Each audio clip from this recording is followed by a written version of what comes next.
just know that it's coming up. It's coming up real soon. Hey Zar, how are you doing? Yeah, you're gonna start hearing more about Beth Yasharel real soon. Real soon. Write that name down, Beth Yasharel. It just means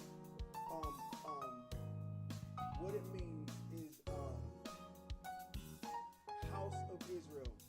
House of Israel. Beth House Yasharel. Israel. So Beth Yasharel, House of Israel. I want to let you guys know something that is very, very important. Very, very important. Very, very important. This is not religion. This is not a religion. I'm trying to show us how to disassociate Israel from religion. Okay? And this is a hard thing. Because the same book that they use to the same book that they use to hey Pastor Knowledge, the same book that they use for religion is the same book that's about the history of Israel, Yasharel. But I want to talk to you tonight about Beth Yasharel, House of Israel. Write that name down, Beth Yasharel, House of Israel. You are Israel. And the more we begin to own up to that and understand who we are and whose we are, the more you're going to take on the identity of yourself, which is not about religion. The law is a constitution to a nation, y'all. The law is a constitution to a nation. It is not about religion. I need y'all to understand me and hear me with your spirit so that you don't get caught up in the religious aspect of it, because it's easy, because a lot of different religions use the Bible for their religion. That isn't really, it's like using the American Constitution to build a cult. You know what I'm saying? So I want you to know that what I'm teaching you, or what we're discussing here, has nothing to do with religion. Even though we're using the Bible is a book about a constitution to a nation. About a constitution to a nation. And that nation's name is Israel, okay? Yasharel. So I want y'all to write down this name, Beth Yasharel. Beth Yasharel. So that you can understand who you are and whose you are. I want you to really grasp this thing, because it's very, very important that we understand it. Beth Yasharel. Because you, my friend, you are Israel. Unc, is your tapper on? No, it's not. It's on now. It's on now. It's on now. Okay, got you. I'm finna put two of them on. Give me 1 second. Okay. Let me know if I need to bring somebody up, because I gotta go to 2 different devices. I'll be back. All right. Well, I really can't do too much with my tapper on. It won't let me bring nobody up with my tapper on. Okay, well, they just gonna have to wait till we get to 100K anyway. Because it won't let me bring, I can't bring nobody up. I'm sorry, but look, let me go get these tappers and we can get rolling. All right, hold on. Okay. Hey, Mo Rich, yeah. When I cut my tapper on, it won't let me, I can't tap it, so I depend on Pastor Knowledge, Brother Kenny, some other people to invite people up. Okay, y'all? I can't even get going until one of them get up here. So anyway, back to Yahida being Yasharel. You did ask to come up. As long as my tapper is on, is really, I'm kind of limited to what I can do. But we got you. Don't go nowhere, because we got a good lesson tonight. Who's trying to come up? Mo Rich was trying to come up. Mo Rich and Yedadiah. Yeah. Hey, can y'all help us get to that 100K? That's the goal. Can y'all share the live, repost it, help us get to that 100K? Like, that's when we got to start letting people up, because it gets going crazy. Not y'all. Not you, Mo Rich. Not you, Yedadiah. It's just Yedadiah, Ben Israel. But I mean, they can come up. I mean, if you want to, it's just when we the people come up, we got to get to the question. Yeah. if it's cool with you, I'll go ahead and let them up while I'm right here. Yeah, go ahead and let them up. Let's see what they, cause yeah, go ahead and let them up. Yeah.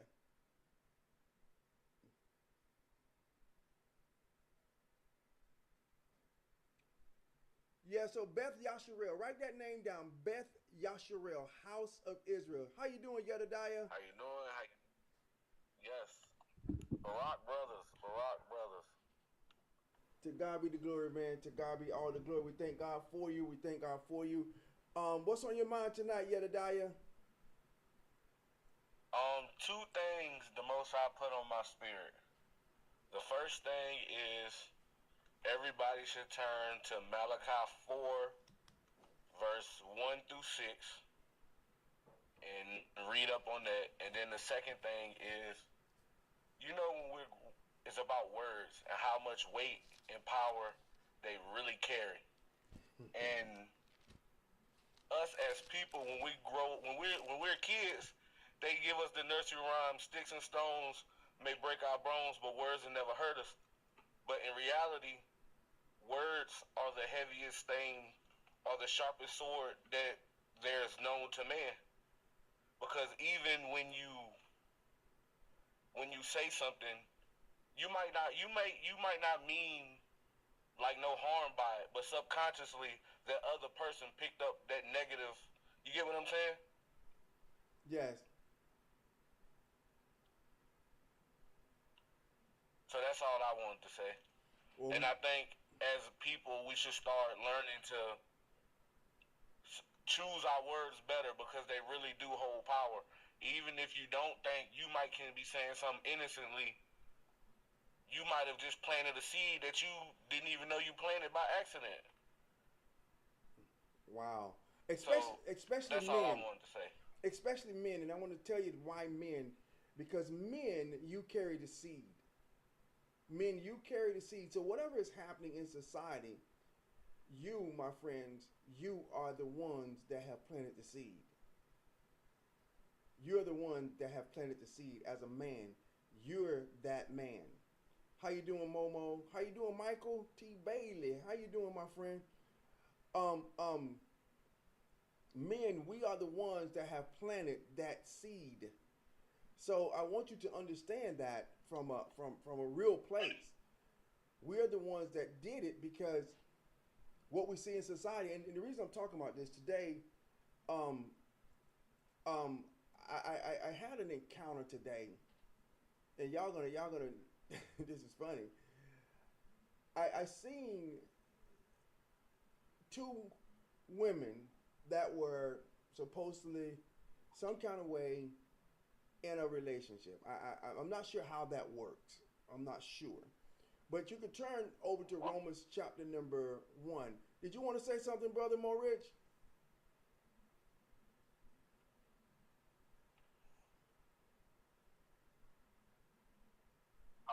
Praises. Thank you. I'm just listening. To God be the glory. We thank you for that. We thank you for that. We thank you, Yedadiah. Oh, let me get my apocrypha up here. I didn't get it up yet neither, brother. Pass. There we go. And I got myself a... All right, I got it up now. I got it up now. I got it up now. Shalom, Brother Mo Rich and Brother Yedadiah. Barack. Let's Shalom, see what... brother, for tapping the screen and sharing the live and reposting, man. Appreciate y'all. 1 Peter 4:12. Shalom. Sister Momo, shalom, shalom. Y'all make sure y'all tap on the screen, share the live. I'm gonna be on y'all. Hey y'all, we thank y'all. We're gonna get ready to get started here. Ecclesiasticus 28:17. The stroke of the whip maketh marks on the flesh, but the stroke of the tongue breaketh the bones. Breaketh bones. Many have fallen by the edge of the sword, but not so many as have fallen by the tongue. There is a passage of scripture that says that there is a power that lies in your tongue, and that power that lies in your tongue carries the ability to bring life or desolation. And I chose the word desolation intentionally because when the Bible speaks of DEATH, it is actually talking about being moved away from the Most High. And I know that because we're thinking that graveyard, but it's not that. It is you have put yourself away from the Most High, and your tongue has the authority to do it. Your tongue has the authority to do it. So what you're saying out of your mouth determines whether you are close or far. Okay? And so that's where it says it breaks bones at. Because in how many, like for instance, if you've been in a relationship with someone and y'all split up, that's a broken body. That's a broken bone, y'all. Y'all know that, right? Because, and the two shall be one flesh. And the two shall be one flesh. Why would you become one with the harlot? Why would you become one with the harlot? Because when you split up, you're breaking the bone. You're breaking the body. Okay? And how many times do you think your body can be broken?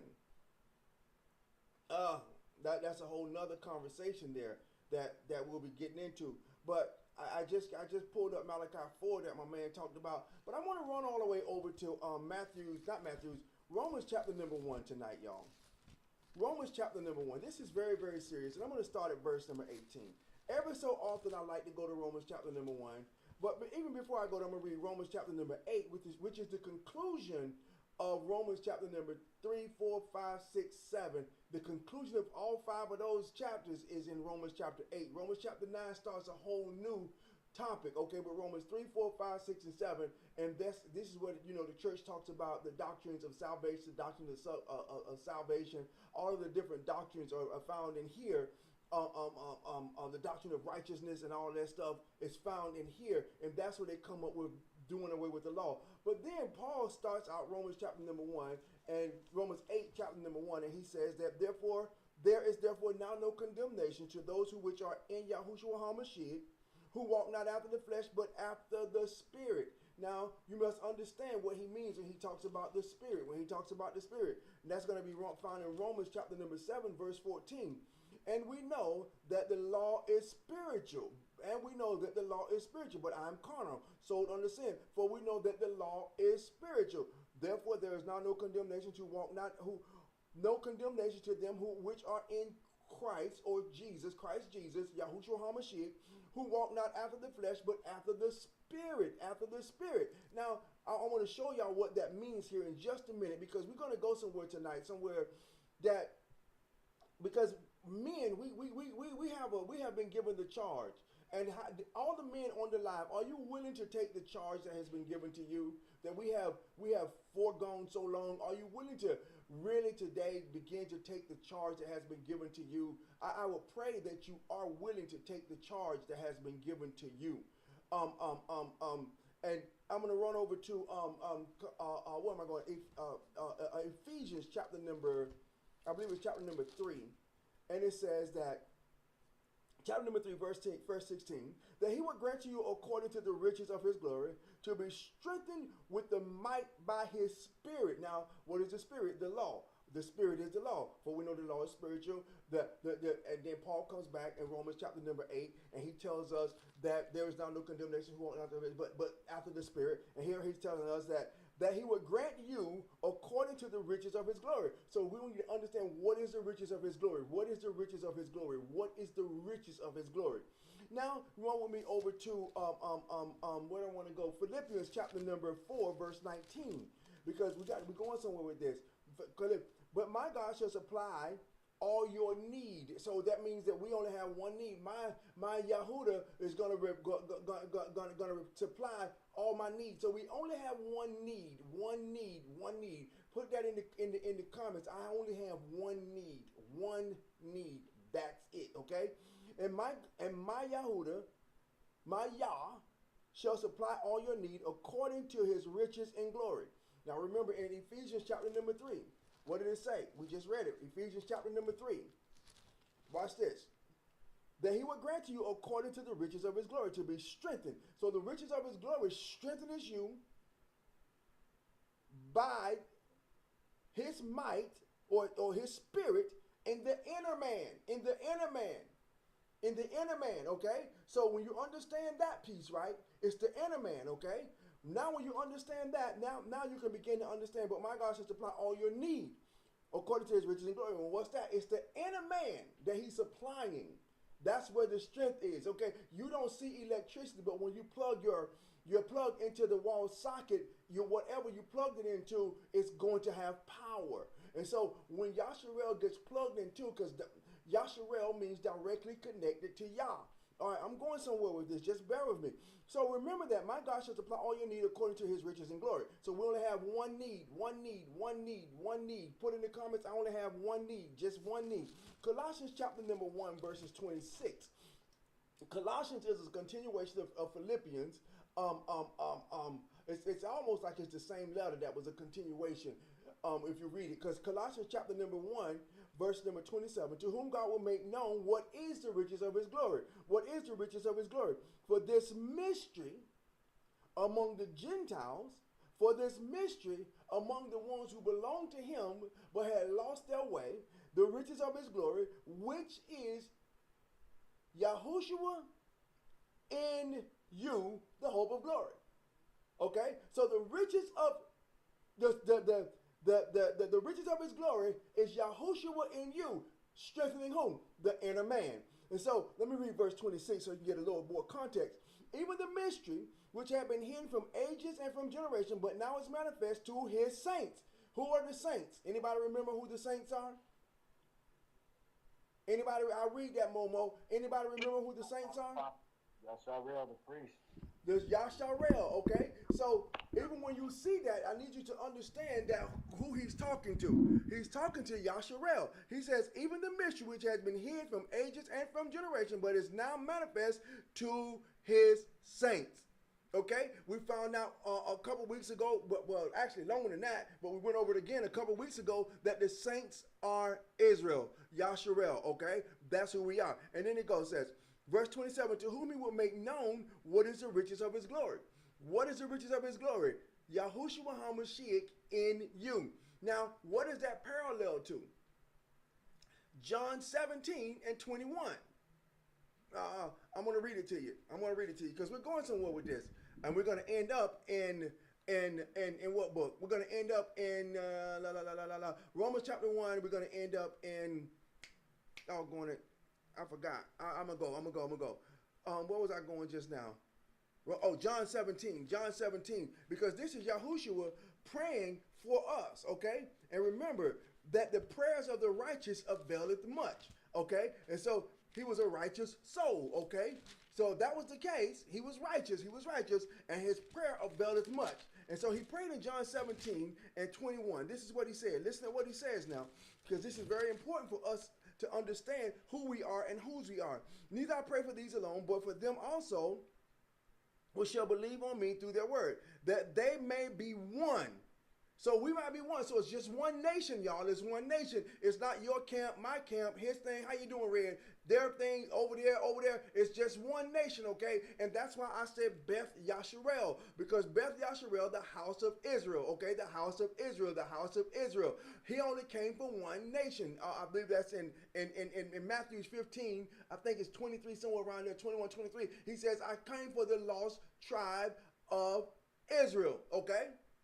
That's it, okay? Tribe, house of Israel, all the same thing, okay? So if that's the case, y'all, you must understand here in Colossians, he says, even the mystery which had been hid from ages and from generations, this is the gospel, but now has been made manifest to his saints.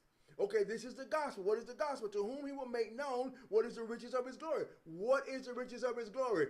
Yahushua HaMashiach in you. How do I know that? That they might be one, as thou, Father, art in me, I in thee, that they also may be one in us, that the world may believe that thou hast sent me. So once the world understands, we got to get it. And we got to become one. We can't be a group over here and a group over here and a group over here and a group over there. We got to be one nation. Beth Yasharel, house of Israel. Beth Yasharel, house of Israel. You're going to hear more and more about this. How you doing, Dean? How you doing, Joyfulness? You're going to hear more and more about Beth Yasharel. You got to hear me. That's why I keep telling you to say, I am Israel. Because what you're doing now is you're establishing your identity right where you are. Okay, that's why the Bible tells us that he scatters us to the four corners of the earth, so that wherever we are, you became that sanctuary. You became that sanctuary. What I mean by sanctuary, you became that safe haven for the people that is around you. Do you understand? I told y'all this before, why this country has not been obliterated out of all of the times and all the things that we've done, all of the things that we push, all the things that we do. I mean, really, just in our intimate way, the way we do intimacy is deserving of really unalivement. For real. Look at what happened to Sodom and Gomorrah. It was all because they had no righteousness in their ability to procreate. They were only doing it for pleasure. That's us. That's our nation. We're only doing it for pure pleasure. We have no other desire, no other reason, no other thought, no other way, no other nothing to do it other than pure pleasure. And we've made that seem as if we're okay with that. And and according to the doctrine of the Nicolaitans, which is the Christian doctrine, it is okay to be intimate with people until you get married. And once you get married, now everybody got to cut everything off. I want to prove to y'all today that infidels marry harlots and harlots marry infidels. I'm going to prove that to you today again. But here, according to how you doing, we the people? Shalom, Zion. To God be the glory. We thank God for you, my friend. So, but now I want you to understand one thing. Shalom, bro. Yeah. And so to whom he will make known what is the riches of his glory, of the riches of his glory, of this mystery among the Gentiles. So he's telling you right there that these are the ones that were, okay, the only reason they called us Gentiles is because we were lost. We were the lost tribe of Israel. But they wrote a song and it says, I once was lost, but now I'm found. That's what they call it. That's the song is called Amazing Grace. Amazing Grace. Amazing Grace. How sweet the sound. I once lost, but now I'm found. You have been found. Knowing who you are, that means you have been found. And so the riches of his glory is Christ, Yahushua, in you. And that came from John chapter number 17, verse number 21. And the glory which thou hast gave me, I give unto them, that they may be one, even as we are one. That they may be one. So we are one. Not many different tribes, okay? Not many. You know what I'm saying? We got to come to a place of reasoning where, and I'm going to tell y'all something. It's not about me, okay? As a matter of fact, I want to tell you, it's not about we the people. It's not about Yedadiah. It's not about Morich. It's not about Pastor Knowledge. And it's not about none of you. It is about a nation, okay? We are a nation, okay? How many days of the year, what day is the 4th of July on? And if you're a part of this nation, do you get that day off? Is it a day that they give you to not go to work? Absolutely. Depending on the job, yeah. What about December the 25th? Yep. Yeah. Most people either get off or they give them time and a half. You follow me, right? What about Sunday? Off work. No. Some of them give you off work, but most of the time you. But if you read the diet, if anybody know what the diet is a book that was written. It would have fallen under the time of Martin Luther, where it was a group of people that met, and their main objective was to do away with the Sabbath day. Okay, and so yeah. I think I read a piece of that. Okay, some excerpts. So, and the reason they wanted to do away with the Sabbath day was because it was a day to honor the Most High. So they wanted to do away with it.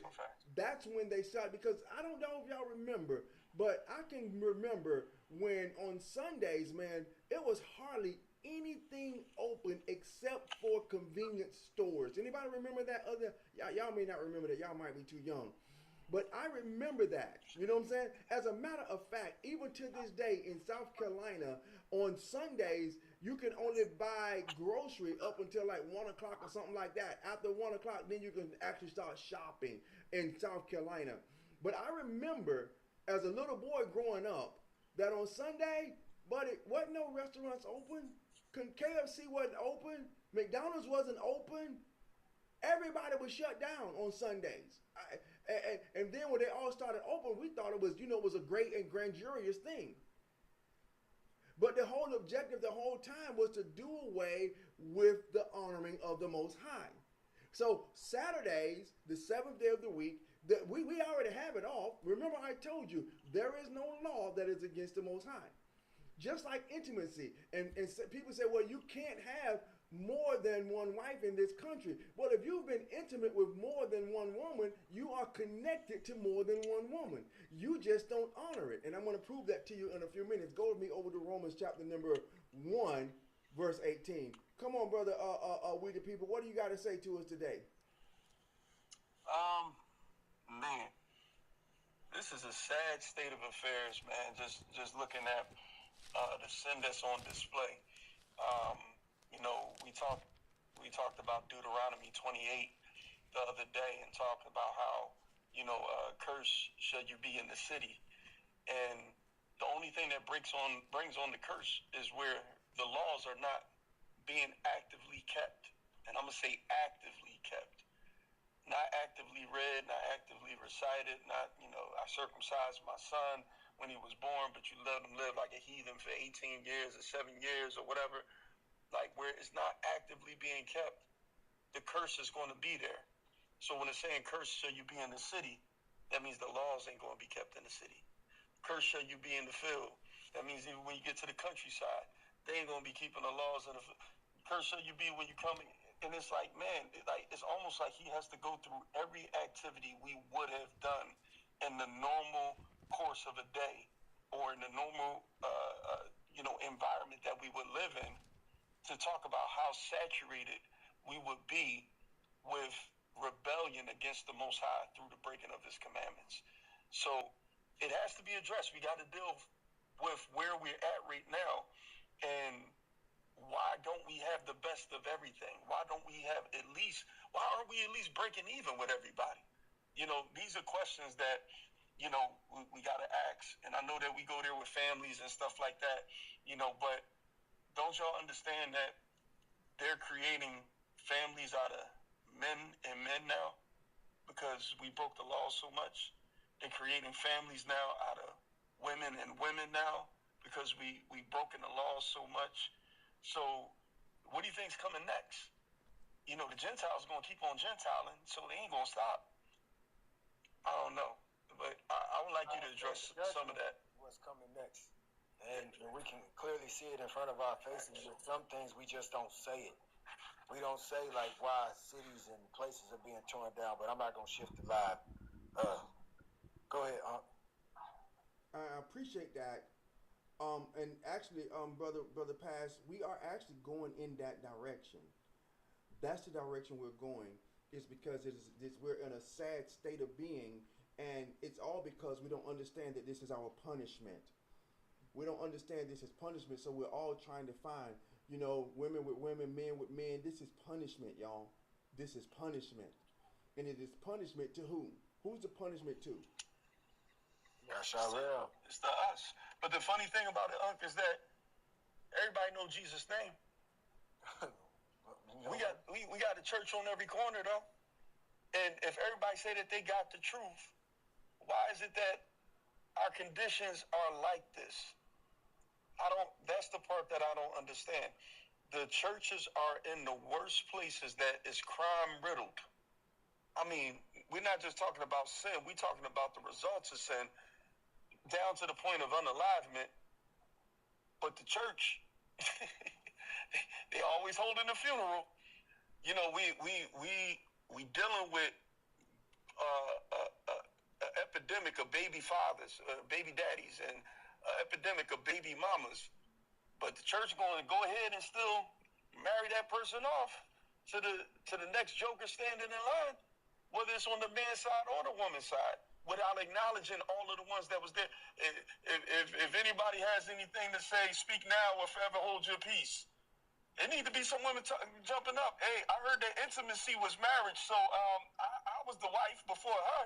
So what we doing now? I ain't being taken care of. If this man is an infidel, why is he in front of the altar and everybody's here acting like they holy, and he ain't taking care of his responsibilities at the house? I'm just saying. This is a serious problem. This is a very serious problem. This is a very serious problem. I think it was 1 Peter 4:12. He says that we're not practicing what we're preaching. And I'm gonna go back to it. It is the man who was given the charge. So if we're not being a man, then what are we being? Jellyback simps. There you go. Infidels. Worthless. And I'm going to tell you how I know. Because almost every one of us on this panel, on this live, that's listening, everywhere, have at least spilt their seed. That means that you don't even like yourself. Because your seed is you. It's like planting an orange tree, and the orange tree start growing up next to another orange tree, and they tell you, I don't want you growing next to me, so I'm going to do whatever I can to keep you from growing and producing. What if the fruit tree's done what we done? What if the watermelon seed done what we done? What if the... So when we do that, is that like saying to the Most High, you should have never brought me here? Absolutely. And we're doing it. That's why he says an infidel is a man that don't even believe in God. That's why infidel can't even be a woman, because the charge was given to the man. And so a man ain't even a man if he don't take the charge. Because what does the scripture say? Be a man and do. Be a man and do. Be a man and keep. So if we're going to do this and we're not going to keep, then the only other term that can be associated with you is an infidel. Jellyback, worthless simp. And as the woman, if you're not willing to understand your purpose, because go to Corinthians chapter number 7, verse 12, I believe it is. Somebody grab that for me really quick. You know what's kind of crazy though, they said wherever there's animal worship, there's human sacrifice. Wow. And look at what you got on Wall Street. The bull. The bull. How you doing, Shay? Did anybody get 1 Corinthians 7 and 12 yet? Somebody grab that for me. As a matter of fact, if nobody got it, I can get it real quick. I can get it. I got it, huh? Okay. Come on. 1 Corinthians 7 and 12. But to the rest speak I, not Yahuwah. Is that If any brother, is that 1 Corinthians 7? 1 Corinthians 7, 12. What was it, 7 and I'm too far down. It's 7 and 8. 7 and 8. I say therefore to the unmarried and widows, it is good for them if they abide even as I. But if they cannot contain, let them marry. For it is better to marry than to burn. And unto the married I command ye not. I, but Yahuwah, let not the woman depart from her man. Let her not what? Because I gave you the wrong place. I had it backwards. It should have been 11. 1 Corinthians 11 and 7. I can go there. 11. 1 Corinthians 11 and 7. 11 and 8. I want you to go to 11 and 8. I gave you 7 and 11, and it should have been 11 and 8. Yeah, 11 and 8. Because the man is. Yeah, because the woman need to know her purpose. She's a whole no. Because as you get that 1 Corinthians 11 and 8, anything that has purpose, a broom. What's the purpose of a broom? Of a groom? Broom, like a sweep. A broom? Yeah. To sweep. What is the purpose of a hammer? To impact. Okay. What is the purpose of and I'm just saying these things. What is the purpose of a light? To shed, to cast away darkness. To shine. Right. Facts. The reason I'm asking you these questions is because if everything has a purpose, And if a broom has a purpose to sweep, and you're using the broom as a hammer, how good is it gonna work? Not that good, huh? It won't. Yeah, it won't be. You can do something with it, but it's not going to be effective Say that one more time. because it's out of its purpose. There you go. Come on, read. It won't have the It's not desired going to be result. effective because it's out of its purpose. There you go. Read 1 Corinthians 11 and 8. 11 and 8. First Corinthians 11 and 8. For the man is not for the woman, but the woman for the man. No, read it again. Slow it down. What version are you reading? For the man is not for the woman, but the woman of the man. Read verse 9. Neither was the man created for the woman, but the woman for the man. So when the woman is out of purpose, out of place, is she out of purpose? Yes. Facts. And the only time you're going to use a broom, you're not going to take your good broom and turn it into a hammer, are you? Nah. You're not going to take your good stuff that you got, your good knife, and go outside trying to cut wood. Nah. You follow me, right? So everything that has its purpose is supposed to be used for its purpose. So when the woman decides that she wants to be used, she wants to turn her body into something unnatural, she devalues herself because now her purpose, she changed her purpose. The same thing for the man. And so what happens now is the only reason you would not use a hammer for a hammer is that the head of the hammer ain't no good. It keeps flying off. So now you're just going to keep the stick part of the hammer and use it for something else. You follow me, right? And so this is where we've gotten to, because the woman now has been used for other things other than her true purpose. This is why you will hear What you mean? a woman would say something like, "It's more to me than that." That's your first purpose. Your first purpose is for the man. Men, but the thing about it, men, your first purpose is that if you touch her intimately, you're responsible for her. But should a woman be educated so that she can help the man? Her education to help that man should come from the man. See, she can go and get education, a formal education. But even with all of the formal education in the world, if she doesn't understand her purpose for the man, then she will not allow that man to teach her, because now she knows more than him because of her formal education. So the man's first purpose is to teach that woman who? Himself. Himself. But, all right, so, but question. Is it possible that she can outgrow that purpose? Not saying that purpose is not there. Let me rephrase it. Not saying that the purpose being for the man is not there, but is it possible that the woman can evolve into, thinking differently, where being created for the man is not the priority anymore?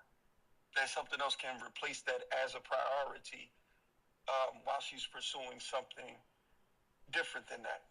See, if your wife is pursuing something different from you, y'all are not married. Y'all just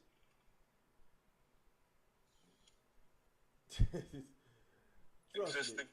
Yeah, y'all just existing. Because you're gonna keep bumping heads.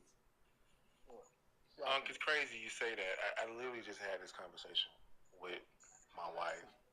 I said, I'm not trying to be misogynistic. I don't even know where these terms come from.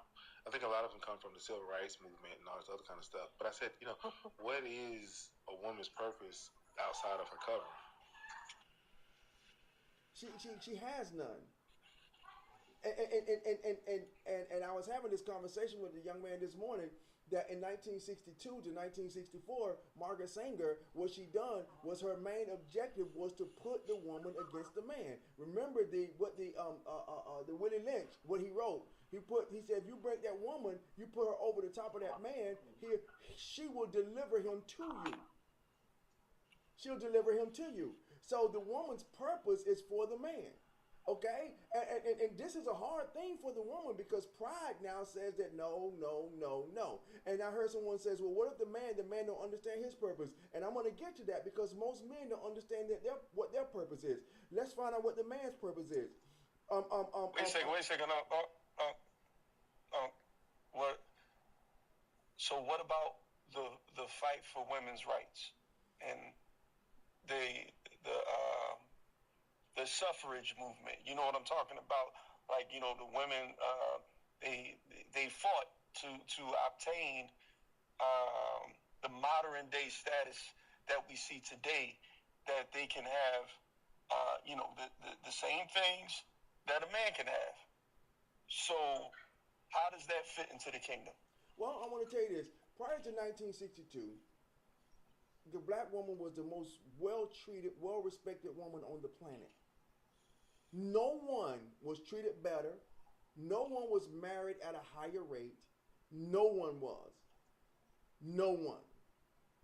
Okay? So she was the cream of the crop. And 94% of black women married as virgins on their marriage day. 94%. In 1962. 1962 is the same year where the BC Peel was introduced to the African American woman, to the Negro woman. Therefore, once that was introduced, then you had this project thing that Dwight Eisenhower put into place. And it was called a project. A project is never designed to last this long. But it was designed to see what would happen if you take the man out the house, put a fence around it, put a liquor store outside of it and a church outside of it, what would happen to the woman? What she would do is she would become a single mother with bastard children. Once they seen that it was working, they kept it like that. All the way to today, what do we call the ghetto? The projects. We're endorsing what Dwight Eisenhower put in effect. And he started this before 1962. Actually, he started this right after the World War II. And it was just it was a scientific, it was just like the Tuskegee Airmen.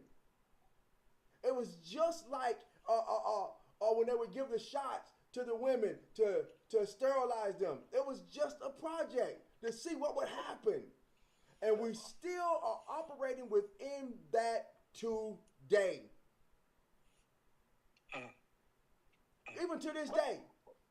That's crazy. Right, it's crazy. Because now, even to this day, the woman is not supposed to, if she's a part of that project, the man is not supposed to live there. But usually she has multiple baby daddies because every man is just going through to visit her. Hey, Yes, sir. A slot machine. can I point something out too? And it might rub some people wrong, but Changing.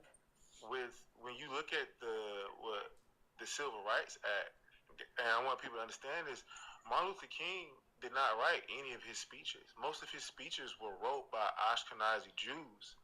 And it's these same policies that they used and they enacted in our community that they take advantage of. Most Ashkenazi Jews do not actually marry their women. They put them on Section 8. That was the reason, and they can go off and buy other homes. And they get free health care. That was the reason why a lot of those policies came in, and it really gutted our community.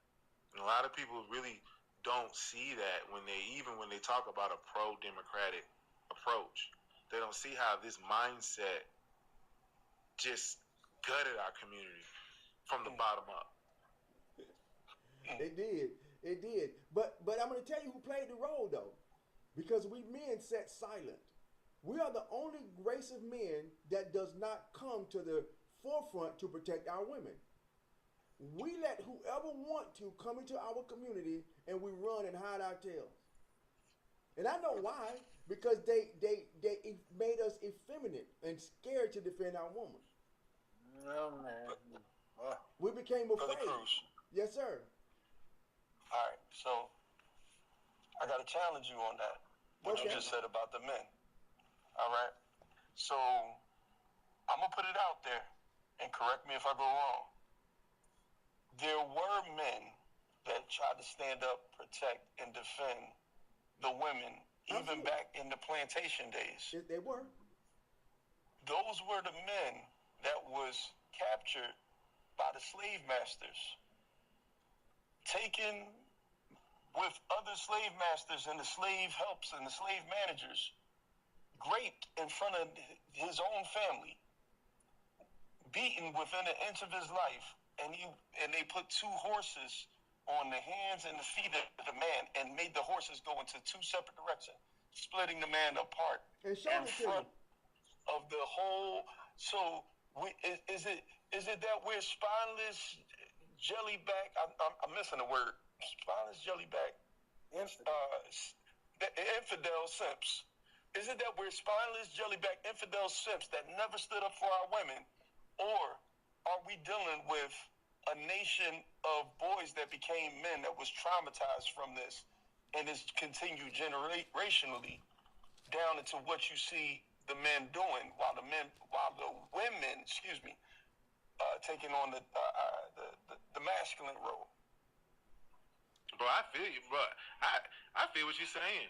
And even to our point, it was a lot of preachers teaching us that turn the other cheek mess. Well, I got to from the coming out of it. Well, let's come from the scriptures real quick. Let's come from the scriptures and see what the Bible says. The Bible says, husbands, love your wives, even as Christ loved the church and gave himself for it. I'm going to tell you who did that. The Indians wouldn't let it happen. You rape mine, I'm raping yours. Oh, I'm sorry. You grape mine, I'm graping yours. You touch mine, I'm touching yours. You take my horses, I'm taking your horses. You unalive my people. The Indians did this. This is how they ended up on camps and reservations. Thank you for that. Put food in the chat. This is how they ended up on reservations, because they were willing to be unalive to protect their women. Our men, on the other part, we bowed down because we wasn't willing. It was like, no. But there's a movie out, and it is about, in the 40s, about a group of men that stood their ground. They wasn't about to let the police just come in and do what they wanted to do in their community. So there are some black men that are willing to go down with a smile on their face to protect. But most of us, we don't got no backbone. We're scared of our woman, and we're scared of any man that challenges us outside of us. The only man we're not afraid of is ourselves. We have no respect for each other. We will unalive each other. We will let anybody come into our community and do whatever except one of us. You let me come in your hood and I don't belong in your hood. You never seen me before. It's like I become a threat. But the Indian man can come in your community and open up a store. He's not a threat. The Chinese man can come in your store, in your community, and open up a restaurant. He's not a threat. The YT man can come in your community and walk down the street. He's not a threat. But you let me come in your hood. You let me come in there and I don't look like what you're familiar with. Guess what you're coming to do? And all you got to do is go to these projects. You will see the gang of guys that's standing up right around the entrance of that complex, and they're watching everybody that come in there. Everybody gets a gate through except for the one that looked like him. Facts on facts. Well, everybody should have been tapping the live, making that. This should have been a highlight right here. What we at on the time frame? Matter of fact, hold on, I'll tell you. Because when what we don't do is we will unalive each other, but we'll let anybody come into our communities. This is a real problem. So I don't have no pity on the BLK man because he been through this, he been through that. You know why you go through? Because you won't stand up. And we won't stand up collectively. That's our problem. Now we'll go against each other. Oh, ain't no problem. I mean, any day, if you on my live right now, some brothers can come up here right now and be ready. As a matter of fact, I had a brother on my live tell me, and he sent me a message, if I ever see you on the streets, I'm going to knock you the F out. I'm only trying to save you. Why would you want to harm me? I'm on your team. We know that ain't going to happen. I mean, we know that's not going to happen because I got more rich. Y'all. You got more than more rich. The reason I said, wait. You got to understand more rich when you understand. When you understand me, Pastor Knowledge, when you get more rich, you need to reach out to more rich. I ain't going to put I know about more rich. I remember you was talking about more rich one day. I know exactly what you're talking about. Okay. So You got anyway, angels with you, brother. so I know I got We the People. I know I got Jedediah, Mo Rich, Pastor Knowledge, Brother Kenny. I know I got these brothers with me 100%. Down for it. But it's just 5 or 6 of us. When are we going to get together? We got to get rid of the Judases. We got to understand that we got this. My mom used to say, if you don't stand for something, you will fall for anything. And that's what has happened in our community. We have allowed people to come in. Because I tell you what, you try and go and open up a soul food restaurant over in North Macon or the north side of Atlanta or over on the northwest side of Washington, D.C. You go and try and see how far it goes. I guarantee you, you can't even go into Chinatown where they at in D.C., in Philly, in Detroit, in Chicago and open up a soul food restaurant. But in those Chinese restaurants that's in your hood on the south side of Chicago, on the east side of Chicago, they're patronized more than the soul food restaurant, more than the people that look like us. I had a restaurant in Columbia, South Carolina called Columbia Grill. Do you know that at least once every 6 weeks they would tear my sign down? Do you know that people that look like me were stealing the food out and taking it out the back door? I had 46 employees, and all they done was terrorize my establishment to the point where I said, I got to shut this down before I have to hurt somebody. This what they were doing but yet the Chinese man around the corner, he had no problem. The Indian man that owned the gas station, no problem. And he the one that's selling them everything against them. It's so bad until even the Indian man was using the BLK woman to service him for a gallon of milk. Now check this out. Out of all that he just said, y'all better start tapping this screen, sharing this live, reposting it, because everything he just said is the same thing that we do when we get on TikTok. The same thing. Support somebody else. We don't support somebody like what he just talked about, what he just said. That should have been, this mug should have jumped up to like 200K. This is serious, y'all. But you gotta go ahead, Jedediah. You gotta remember, you gotta remember, not everybody gonna want to be saved or wake up because they're afraid to find out the truth. And that's true. So they're gonna fight so hard against. You're right. But this is what I say. This is Unc talking now. I say, if we have a mole in the camp, we got to deal with him collectively. He got to go. If we have a mole in the camp, no one like him. You follow me, right? See, because we got to come together as men. And what we got to do first, the first thing we men got to do is stop defiling our women. You got to stop using your joystick as a pleasure piece for these women, and you don't want to keep her. That's the first place we got to stop. We can't worry about the Indian man, the other man, We got to worry about us first. And the first place we got to start at is how we're treating our woman. Because how we're treating our woman is a reflection of what's going on in our communities.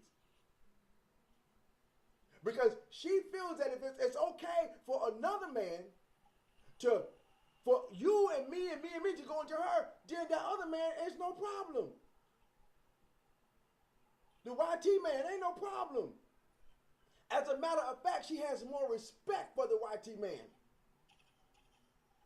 That's why a BLK woman married to a YT man is a longer lasting relationship. You know why? Because her respect for him is far greater than her respect for you. And you know why, right? Because you and I, we have defiled her and defiled her and defiled her until the point till because you got to understand, the more a woman is defiled, the less respect she gonna have for the man.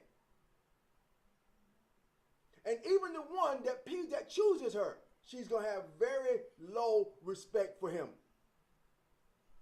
But all of this comes back to Romans chapter number 1. For the wrath of God is revealed from heaven against all ungodliness and unrighteousness of men who hold the truth in unrighteousness. Who holds the truth? Who was the truth given to? It was given to the men. It was given to the men. Y'all, we got a problem. And as men, why is it so easy for us to hurt each other?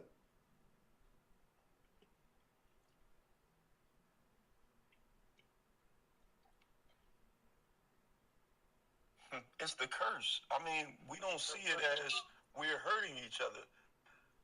Our eyes evil towards our brother. We conditioned by the system. Facts. Come on, So, Kyle, what you got to say? Gentlemen, if I may.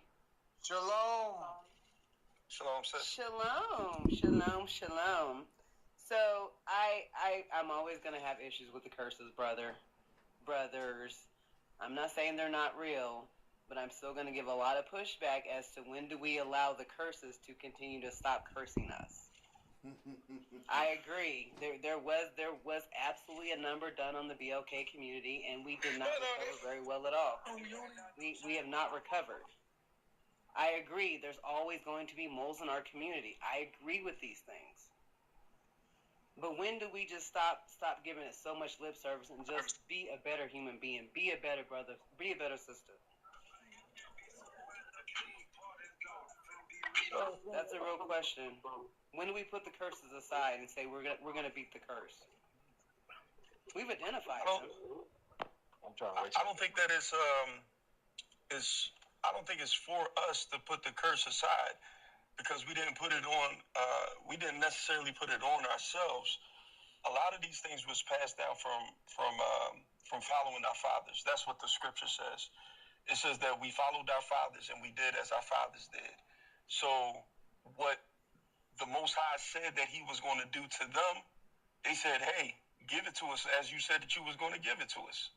That's how hard-headed and stiff-necked that we were.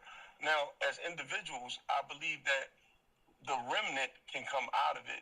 But because Israel, 2/3 of us haven't been destroyed as the scripture has promised, there's always going to be a piece of us that's going to continue on in these things. But there are the ones that's the called out ones, the ones that he says, come out from among her, my people, meaning Babylon, meaning confusion. And the only way to come out confusion is to admit that all of the laws is right. And a part of the laws says that these curses are going to continue as long as we keep on disobeying the laws. So if it doesn't start, it's not like we can just turn it off without turning back to the laws of the Most High. And it's not an intellectual turning back to the laws of the Most High. It has to be in our hearts.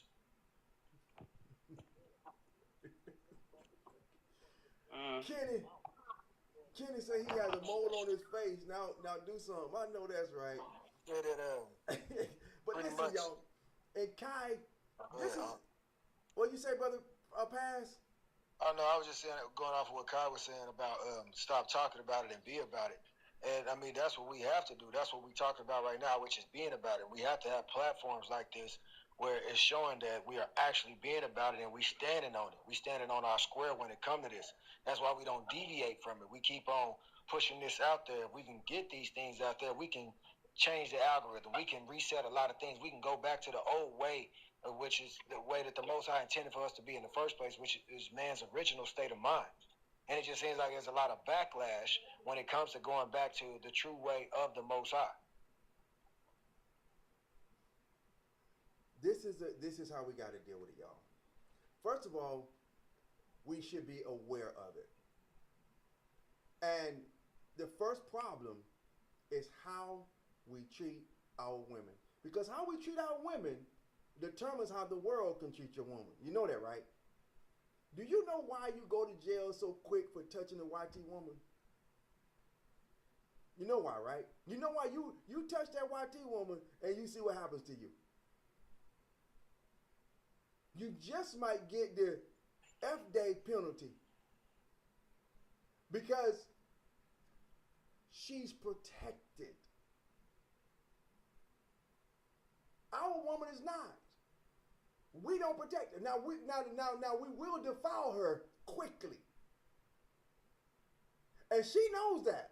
That's why she'll tell you that there is another you standing around the corner. Because she knows that there's another man that's waiting to defile her right now. She knows that. And so she uses that for leverage. Not understanding that it's really to her demise. And the man not understanding that he's not standing up for her is to his demise. And so what we've created is we've created a war within the nation. This is why you have so many different churches. All of these different churches and all of these different camps prove that we have a war within the nation. We are only going after ourselves. We're not going after anyone else. When you have a BLK church, they're not going to seek out YT people to be congregants.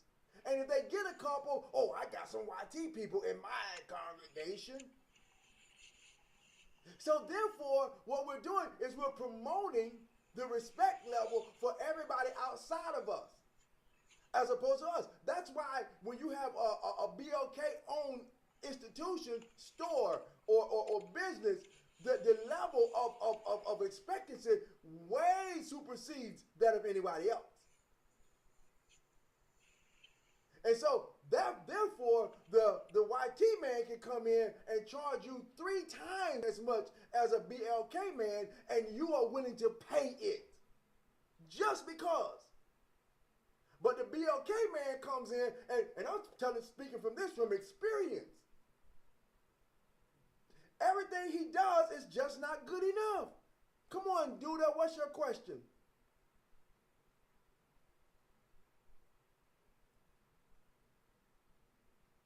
How y'all doing?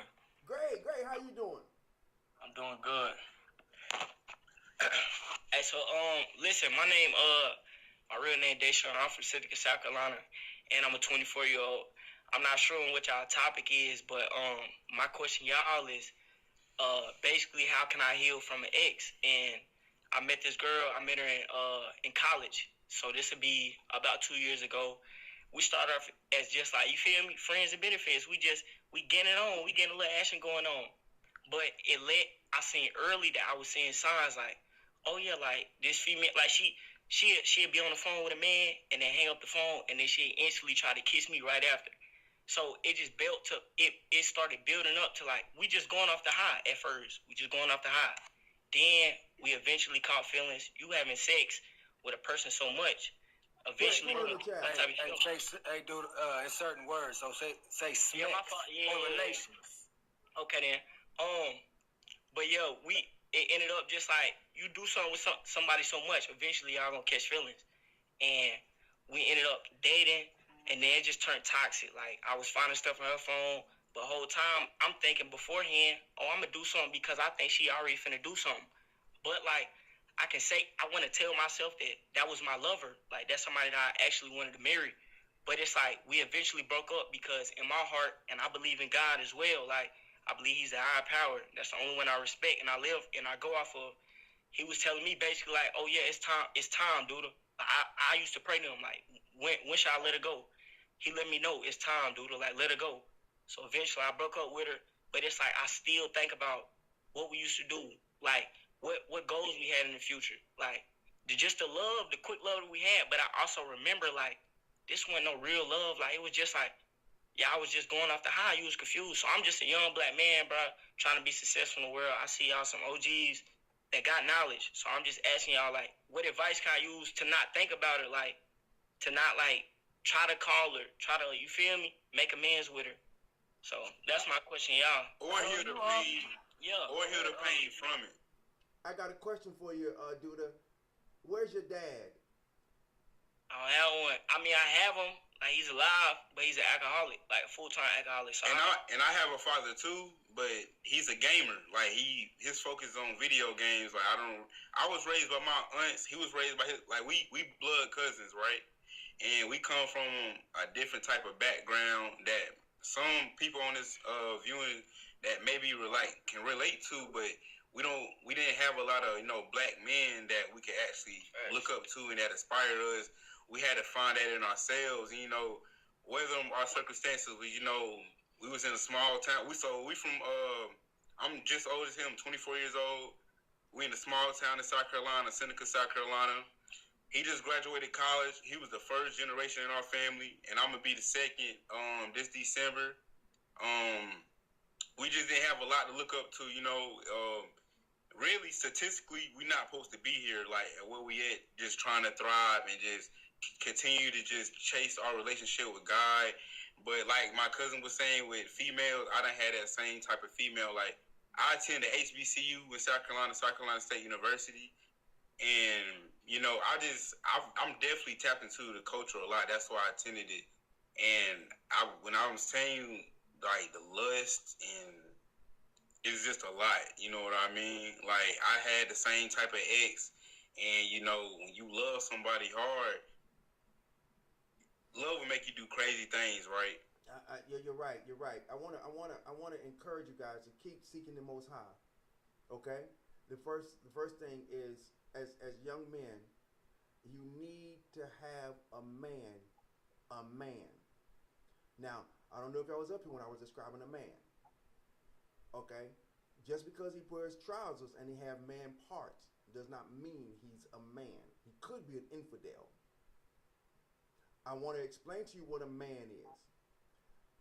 And then I'm going to implore Mo Rich and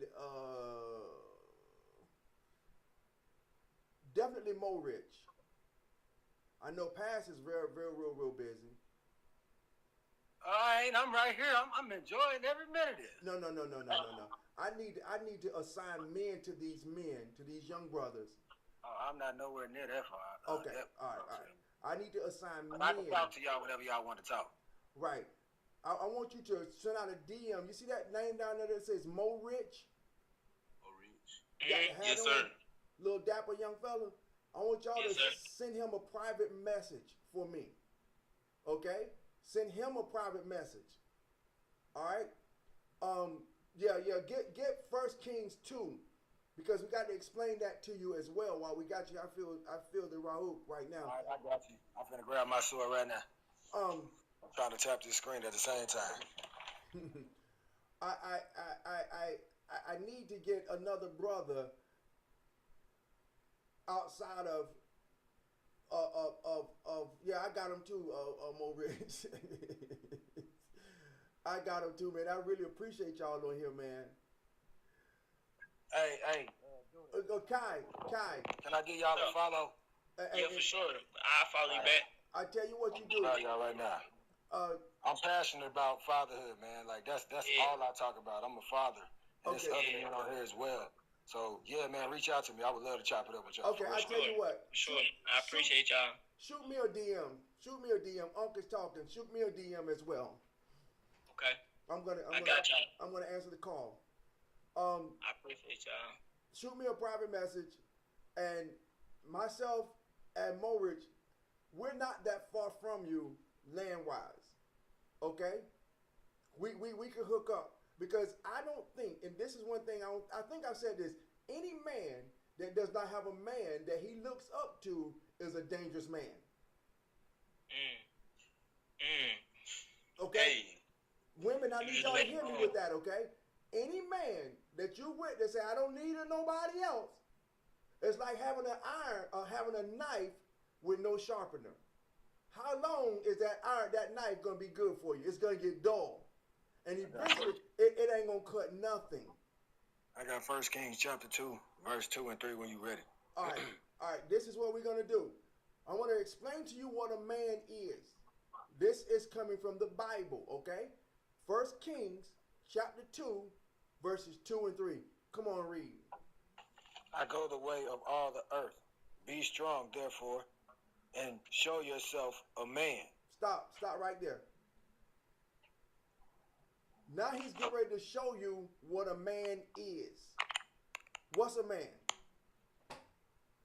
And guard and watch of Yahuwah, or the Most High, to walk in his ways, to guard his statutes, and his commandments, and his judgments, and his testimonies, as it is written in the Torah of Moses, that you may prosper in all that you do, and whithersoever you turn yourself. That's right. So you can prosper. So a man is a man that follows the way of the Most High. So the men that I'm giving you to today, that I'm asking you to reach out to, these are men that are going to be talking to you about the law. They're going to be talking to you about being a man, taking charge. And we need young brothers like you, brothers, that you look like you got the love of Jonathan and David to me. Anybody else see that? Yeah, Big John. Yeah. Hey, you know what? It could be Caleb and Joshua. They got that fight in them, that Joshua and Caleb fight. Yeah. So and I appreciate that, man, because that's a strong bond right there. And young lions, I thank you guys, man. And as far as your love, we're gonna deal with that on a one-on-one basis, because you are supposed to love the woman. I want to tell you that. And I'm going to also say, sometimes our women have had so much experience until they don't understand the love of a man. Because, and when I say experience, I don't mean experience with love, experience with defilement. You understand me when I say defiling? You gotta break that down to me, sir. That means that she's been with multiple men. And when she's been with multiple men, it's hard for her to accept the love of one man. She needs the attention more than love. Hey, Yes. I just want to say something to them, because this is like giving me goosebumps from a total different angle. Like this time, let me see, I'm 38 now. I remember my sophomore year in college. I went to a Catholic school, guys. My sophomore year in college. And I was playing D1 ball. So you just let that go where it go. And I remember the spirit conflicted me. And I went to this priest. And I asked him the same question that you guys are asking. I mean the same question. And you know what he told me? He said, well, as long as you mean well and you ask God for forgiveness, each time you do it, he'll throw what you did into the sea of forgetfulness. So that was a trick to get me to betray my own soul and salvation. Listen to what I'm telling you guys. I'm just so happy. I just wanted to put that out there that you guys asked. I mean, I can't think of a better person to ask. And I just wanted to encourage you guys, man. I don't know, man. I'm happy. I'm gonna be quiet. I want you to understand what happened to you with your love. And it's not unnatural for you to love, but it is unnatural for the woman to not be bonded. That's unnatural. And so all the time, when you have that, the woman prefers attention over love. And I'm almost certain that that's what, as a matter of fact, I heard that in your testimony. That she preferred the attention of men. And when you have that, you got problems, because I don't care how much love you give her, she can't love you back. Because it's not about love for her. It's the attention. Competition. It's the attention. And long as she has multiple men giving her attention, you can best believe it's hard for her to settle with one man. It's hard for her to settle with one man. Hard. And women, I want y'all to hear this, because a lot of times you say men are dogs, men are dogs. This is what turned men into what they be. This type of thing right here is what turned these young brothers into men that you come along, now you want to be loved, and he can't stand you. He ain't trying to love you because he can't. I told y'all this in a video. Men love one time. He ain't getting his heart broke more than one time. And I don't care if that's in high school or college. He ain't going to get his heart broke but one time. Once that happens, he don't know how to, he ain't going to allow himself to get there again. Now, and I'm going to encourage you guys, don't become infidels. What's an infidel? Explain to him what the infidel is, huh? An infidel is a man that goes into a woman and don't keep her. He's a useless man. He's an ungodly man. He don't even believe in God. So even though you went through what you went through, I don't want you to turn into that, like most of us have. We went through those phases. We came out, but we went through that. I don't want you to even experience it because it affects your whole future, your whole life from this point forward. So I want to encourage you, brothers. Reach out to Mo Rich. Reach out to myself. I also want to encourage you to reach out to Brother Kenny. His Are You Listening? He don't say much on here, but when you talk to him, you'll understand why I threw his name out there. If I, Slakia, if I may. Go ahead. I just wanted to answer the brother's question because he had a relatively simple question he came on the panel for, is what can he do, right, to get this spirit off of him because he's yearning to call this woman, trying not to go back to this woman, trying to get this woman out of his head, right? And what I can tell you as someone who's lived a lot of life is that you have to give yourself time, brother. You have to give yourself time to heal. And then from there, you'll be able to make better decisions going forward. And these brothers are going to help you. I'm not the person to help you, but I wanted to tell you to remind yourself to give yourself some space and grace. You have to. I appreciate that. You gotta be stronger than the itch. Stronger than the itch. That's what I mean. Like if you got an itch that needs to be scratched, you gotta be stronger than it. I like that saying.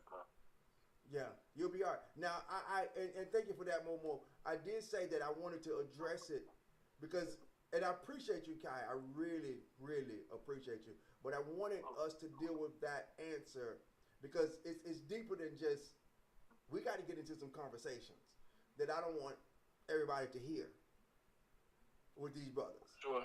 That this is not the platform because the whole world can hear it. You know what I'm saying? I don't want to, and you got your faces up there, everything out there. I don't want to put you out there like that. You know what I'm saying? So I don't want to get into the depth of what was going on with you. But I do want to let you know that you have some brothers here that love you, okay? That's going to be there for you.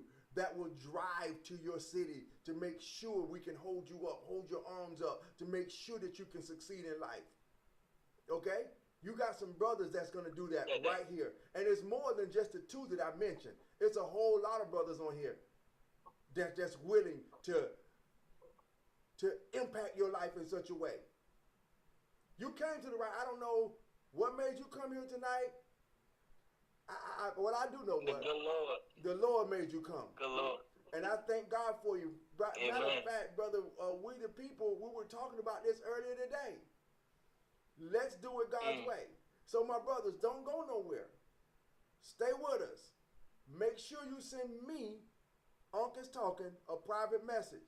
Matter of fact, 1 Peter 4:12, send him one too. A private message. So we can get in contact with you offline, okay? So we're not talking about each other's business because I don't mind My life is like a piece of glass. I don't mind opening it up for everybody to see, but I don't want yours to be like that. Okay? Yes, sir. And I'm an open book. No. I want you to understand that you do have some brothers here, and the Most High sent you here because we are Beth Yasharel. That's who we are. And we want to let you, Beth Yasharel is House of Israel. We're going to teach you who you are, whose you are. By the time, when you get this, man, you're going to be the most powerful man that your neighbors, your family has ever seen. Just stick with us, buddy. Stick with us. Iron sharpens iron. And any man that does not have a man in his life is nothing. Because every one of us need to be accountable to somebody. Somebody should be able to check you, buddy. Yes, sir. Can I add something to that too? Like even like I was just telling you guys, Beth Yasharel. I'm gonna tell you this, guys, coming up. When I didn't understand what the scriptures were talking about, when I didn't understand who it was talking about, I carried myself a little bit differently. I know I never sagged my pants or anything like that. However, when I understood who my big brother was in Christ Yahushua HaMashiach, when I understand who my father was in Yahuwah, and when I genetically, young man, it changed the way I presented myself. It changed the way I looked at my wife. It changed the way I looked at the women and the brothers around me. Because this is about a family. Well, I'm trying to get you to understand. This is about a family. So that you won't be out here feeling lost and then someone to come and get doctrine and it sounds good and there you go. And this is about coming home to family and being around people that care about you because they want to see you in the kingdom one day. We want to see you there. Impacting the generation, man. Impacting the generation. So brothers like yourself will go up and be fathers, become husbands, and show your children what they ain't gonna have to go through because you already went through it. Amen. We making some changes over here, man, and it starts with just one little drop at a time. You throw a rock into a pond and you get a ripple effect. So that's what we're looking forward to. So I appreciate y'all for coming up here, man. We ain't ended alive, but I just want to let y'all know, man, it's a blessing listening to you two young brothers. Amen. Anybody else got anything they want to say? Say that, Duna. I didn't hear you. Yeah. Go ahead with your people. Yeah, man. I really appreciate this because it took a lot to be just transparent like this and come into a room full of people that you never met. But I praise the Most High that y'all was encouraged by the things that was being spoken. And that gives us a little bit more energy and a little bit more gas to go ahead and keep on doing what we're doing. Unc is right. Unc is right. When you ain't got a father, your foundation is off.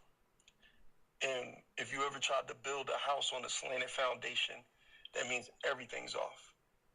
I mean, and a lot of times we don't see that as men. We go after the women that we go after because of the abandonment issues that we even have with our father. By them not being there when we needed them to be there. And then we got so many things that affects us. Sometimes it comes out in behavior. Sometimes it comes out in just ways that we try to get the woman to fulfill that hole or that piece that's been missing. And sometimes that can have you chasing after the wrong type of woman, if you know what I'm saying, from the beginning. And that love that comes from a father is the greatest love. The Most High is a father. And he gives you an earthly father so you can have a closer relationship and a closer experience when it's love. So when that's not there, to address all the stuff that y'all was talking about, I think it's cool, but it's almost like picking at the leaves on a tree. We got to deal with the roots. And once the roots get strong, once y'all be able to grow and understanding, who y'all are, why these things are happening, why do the men act the way that they do as far as fathers that have left, and why do the women act the way that they do? Why do they so easily leave? And especially when you latch onto them and everything like that, man, all of the answers are here. I'm going to just let you know that all of the answers that you're asking, even more, greater mysteries that you haven't even begun to ask, is right here. So I'm just encouraging y'all, man, because I don't know how y'all came into the knowledge of God, if it was through a church or whatever else like that. But I know that, if you just start off with, with the Creator and understand that He has a plan and a purpose for everybody, every nation that's down here, every experience that we going through. Like, he said that all things work together for the good of the Most High that's called according to His purpose. So, man, y'all got a purpose. And even though it feel bad right now, man, it's gonna work for y'all good. Just hang with us, stick with us for a little bit. Sister Kai wanted to speak up.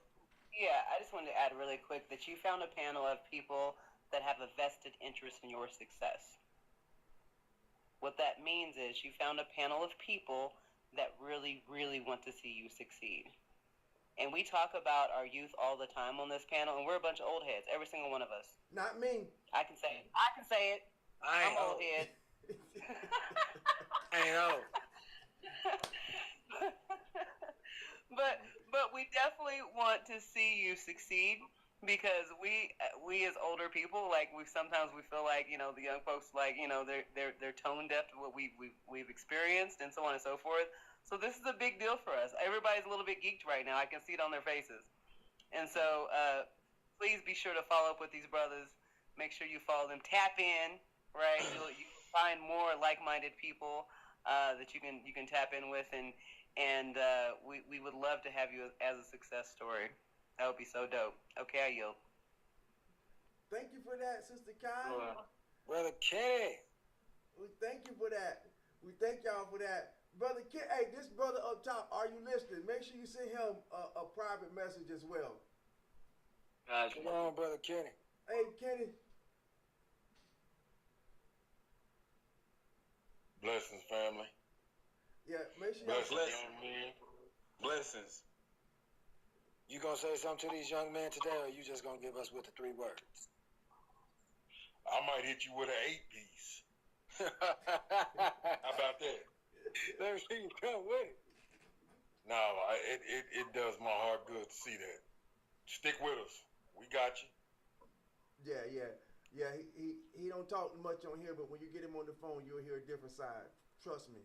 Us too. Respect. Yes, sir. Respect. Yeah. He's an amazing guy. But I know that you're in the right place. I thank the Most High for sending you here tonight. I thank you for coming. We're praying for your continued success, and that you'll continue to be led by the Rahu, that you'll continue to be led by the Holy Spirit that's within you. And we thank God for that, because there's I don't know how many lives are going on last night that you could have dropped tonight, that you could have dropped in. But the Most High told you to stop right here. And you know what, you came at the right time, because normally we don't even let anybody up on this channel until after we get 100,000 likes. You know what I'm saying?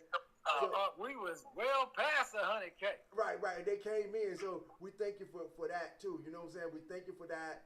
I mean, it's amazing how it all worked out. But I do know this, that it was ordained by the Most High. Amen. I know that for a fact.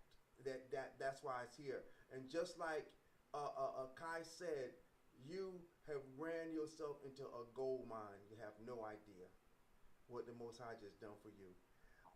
Y'all put some claps in the doggone chat for that.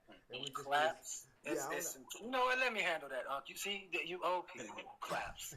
Man, I'm just be real. We were so hesitant to join the live. Like, we didn't know how y'all was if y'all was gonna accept us, if y'all was gonna join us. But just to feel the comfortability, and hearing y'all speak about what we're trying to get to, it means a lot. Like, I'm telling you, like, we locked in now. Like, we family. You sure are. You sure are. Look, I ain't gonna lie. I was skeptical when I seen the name Duda. I said, "Wait, is this some cats from the Shy?" Check them out. But nah, man, I appreciate y'all for real coming up, man. Y'all came into a place and changed the whole vibe on here. Like, make everything of what we doing for the Most High worthwhile. listening to y'all young brothers and y'all saying that y'all want to see change. Usually it be old folks up here, like Kai just said, going back and forth like we children. But for y'all to come in here and change the vibe, man, that speaks volumes. Sure. To God be the glory. We thank God. Sometimes it ain't the problem; it's overcoming the difficulties. So we thank God for you, brothers, man. We thank God for you, brothers. Y'all,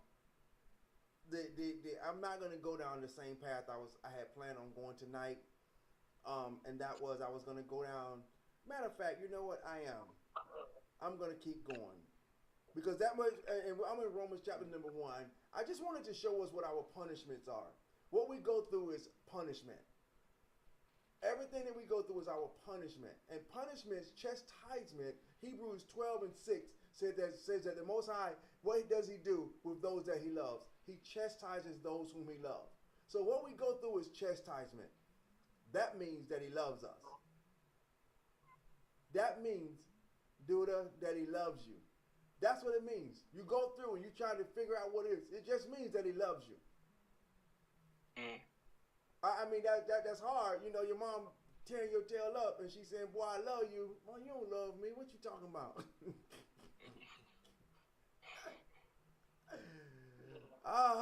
So when we look at it like that and understand that, and punishment, chastisement don't last forever.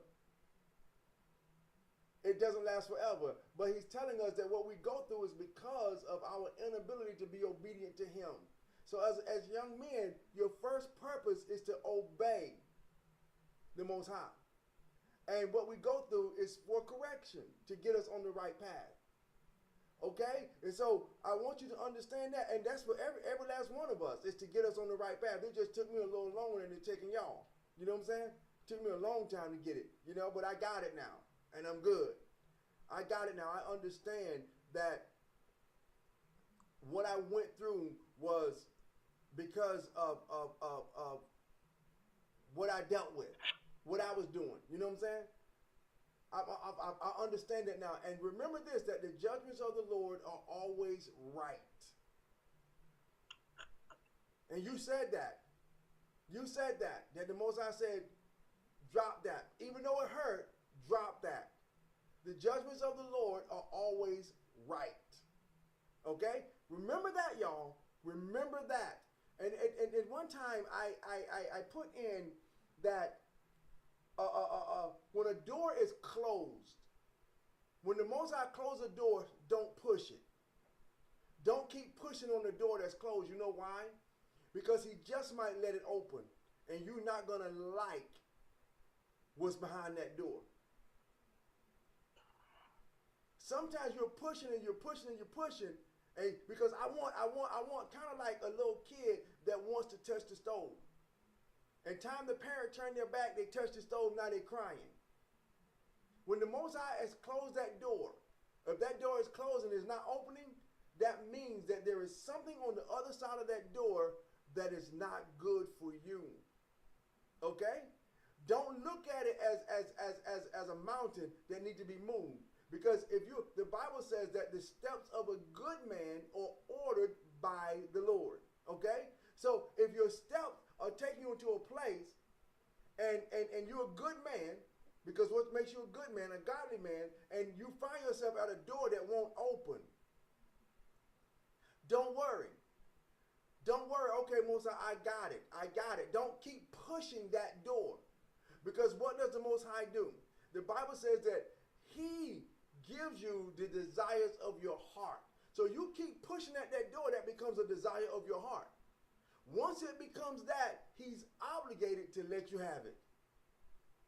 Because He says, I'll give you the desires of your heart.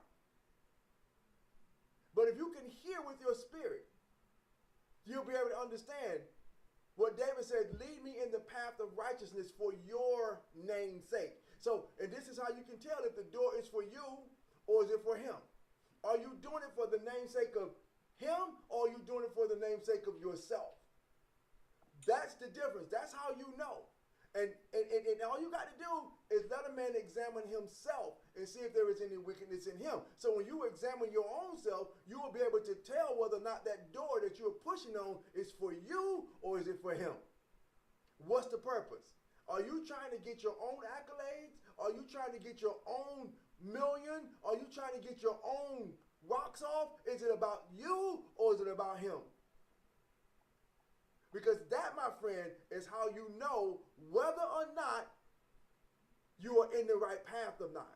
By examining your own self. Check your own heart. The Bible says that the heart is desperately wicked.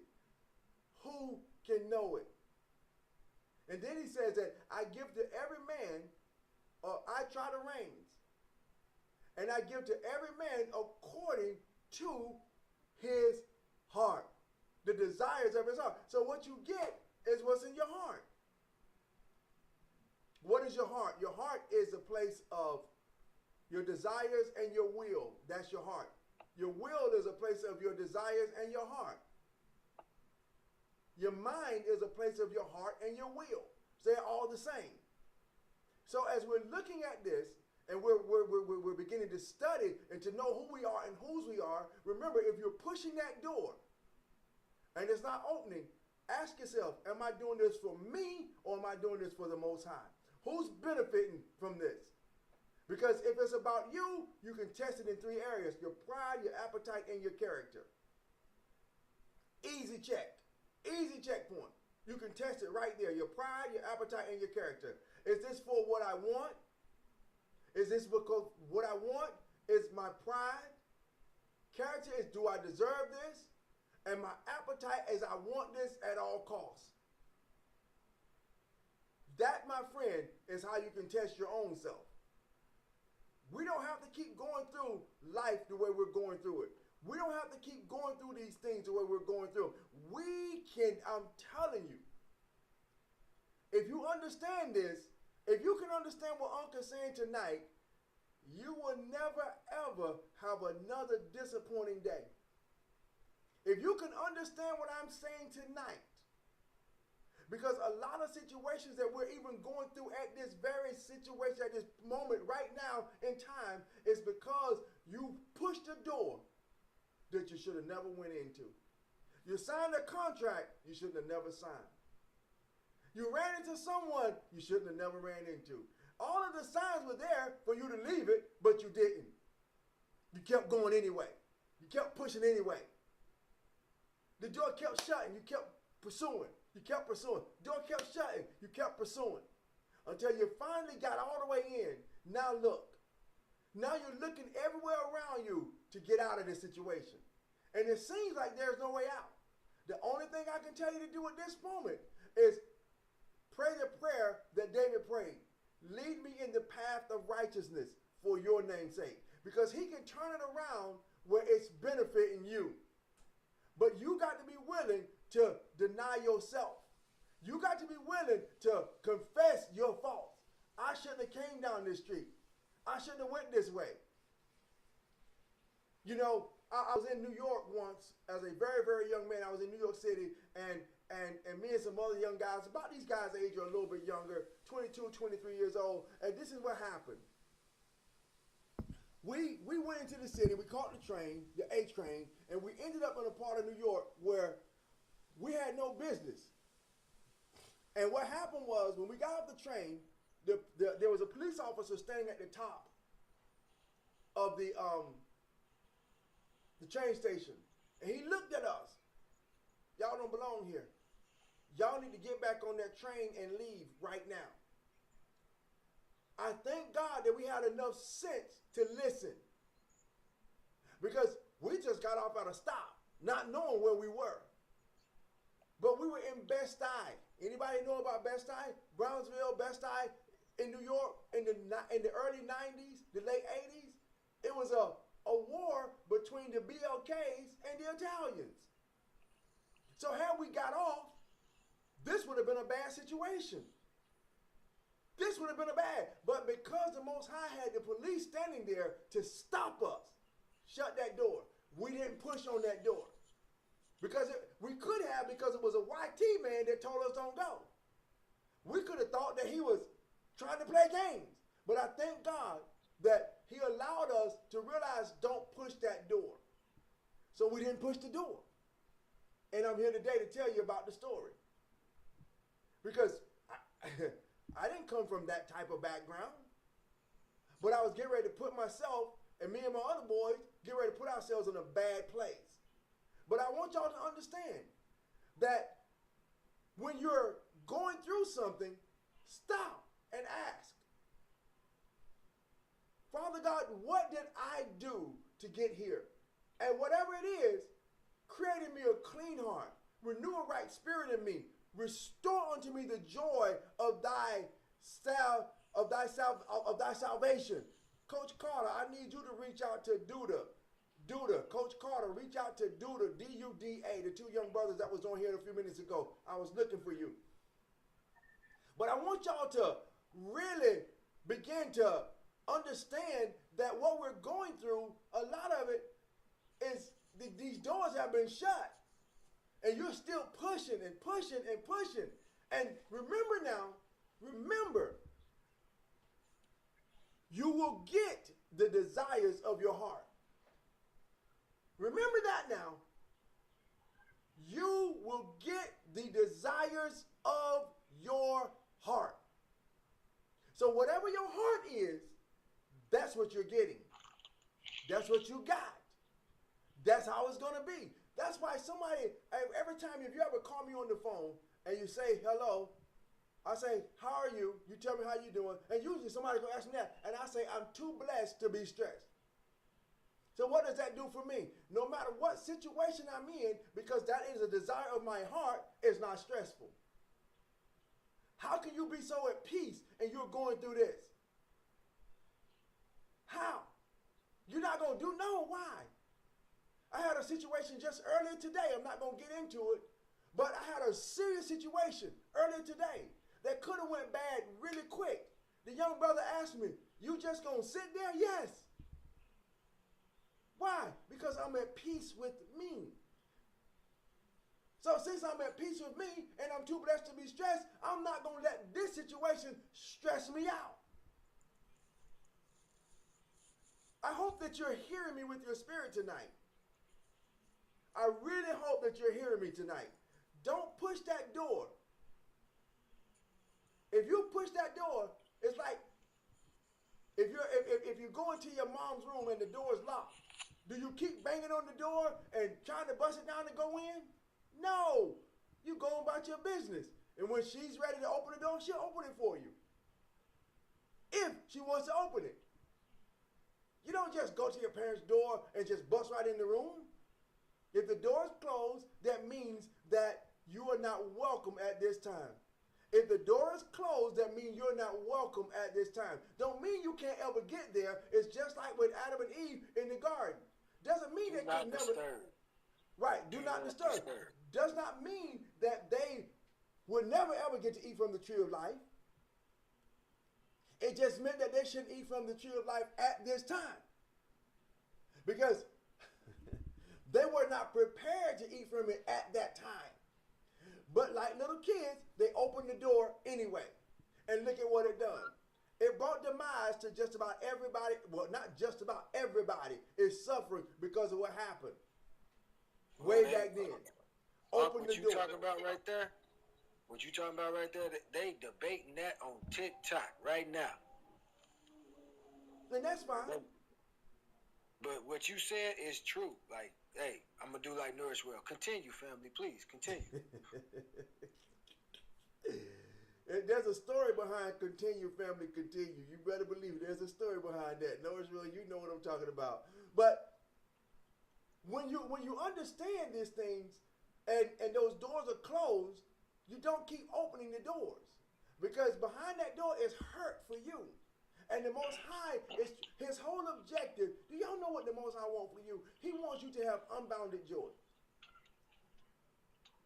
But your heart got to want that too. And if you keep pushing the door and it's closed, then what you're saying is my heart doesn't want unbounded joy. So now you're going to get hurt. You're going to get this chaos. You're going to get disappointed. All kinds of things are going to happen just because you kept pushing what did not belong to you. You kept pushing for it and pushing for it. And now you're saying, I'm hurt, I'm this, I'm that. And you're only this way because you wanted something that you were not supposed to get at this time.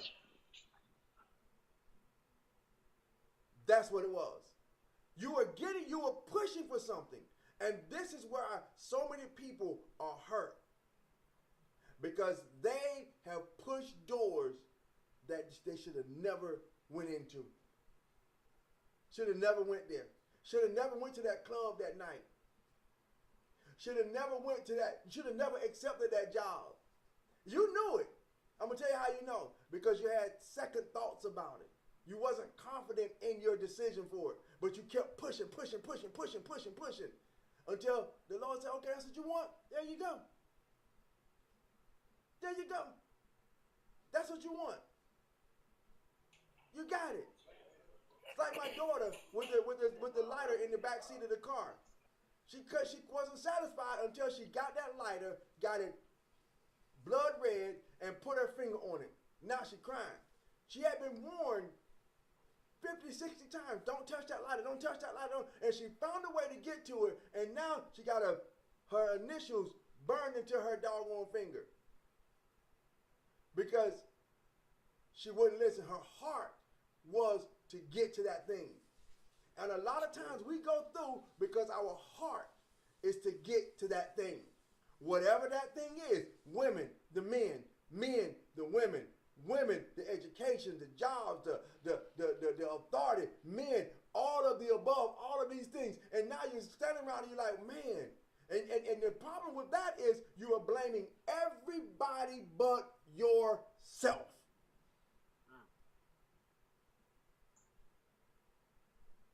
That's the sad part.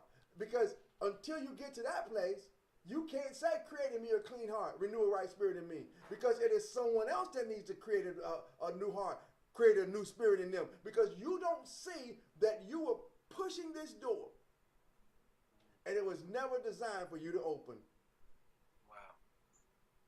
It was never designed. You kept pushing for it though. And all of us are guilty of at some point pursuing something that was not designed for us. And we got it. Right. That car, that house, that job, that wife, that husband. All of these things that you push for. Hard. Oh, I want this. I want. Just like little spoiled brats. And you got it, now you're disappointed. But that's not the end of the story. Because just like the prodigal son, he pushed for what he thought he wanted. But when he came to his senses, go with me to Daniel chapter number 4. Go Daniel chapter number 4.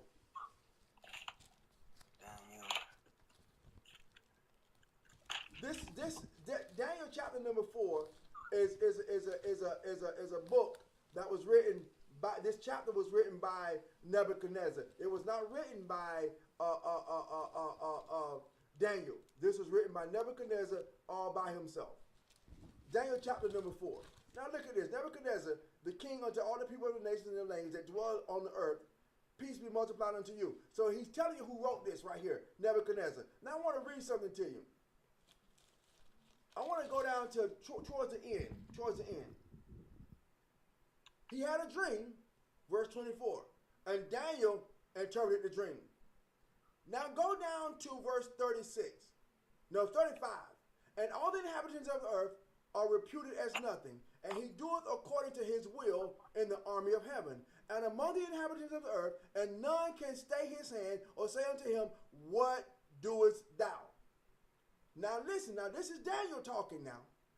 At the same time, now what time was that? When he began to recognize who the Most High was. At the same time, my reason returned unto me. See, a lot of times the reason we can't reason is because we don't understand this right here. We don't understand that all the inhabitants of the earth are reputed as nothing, and he doeth according to his will. See, we don't understand that, and so what we're doing is we're pursuing things That ain't his will for you. But when you understand that, guess what happens? Your reason return. And for the glory of the kingdom, or my kingdom, mine honor and brightness return unto me. So the glory of what you are born for returns unto you when you understand that your reason has returned, because you understand that the Most High can do whatever he want to do, when he get ready to do it, how he want to do it, no matter what. And now you will stop pushing on doors. You will stop pursuing things. You will stop going in directions, because now you know that the plans of a man are many, but only the plans of the Lord shall prevail. Y'all better understand this. You better understand this with your spirit, because we're hurting because we have pushed doors that should have never been opened. We are hurting because we pursued things that we should have never pursued, and we got them because it became a heart's decision. It became a heart decision. It's almost like you know that there is a police up ahead and you're speeding 7 miles over the speed limit. You're going to get a ticket, but you didn't slow down. So you're going to get a ticket. You knew that you shouldn't have kept pushing that door, because all of the signs were there. All of them were there. You know it. And now you want to blame the other person. No. Now you want to blame this person. Husbands, wives, wives, husbands, children, parents, parents, children. You want to blame everybody but yourself. I want to say it, I'm going to say it real simple. It is your fault.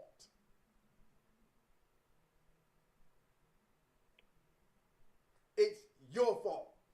It ain't your husband's fault. It ain't your wife's fault. It ain't your kid's fault. It ain't your job's fault. It ain't that fault. It ain't that person. Ain't that person. Ain't that person. Boyfriend, girlfriend. It's your fault, because you pursued something that was never intended for you.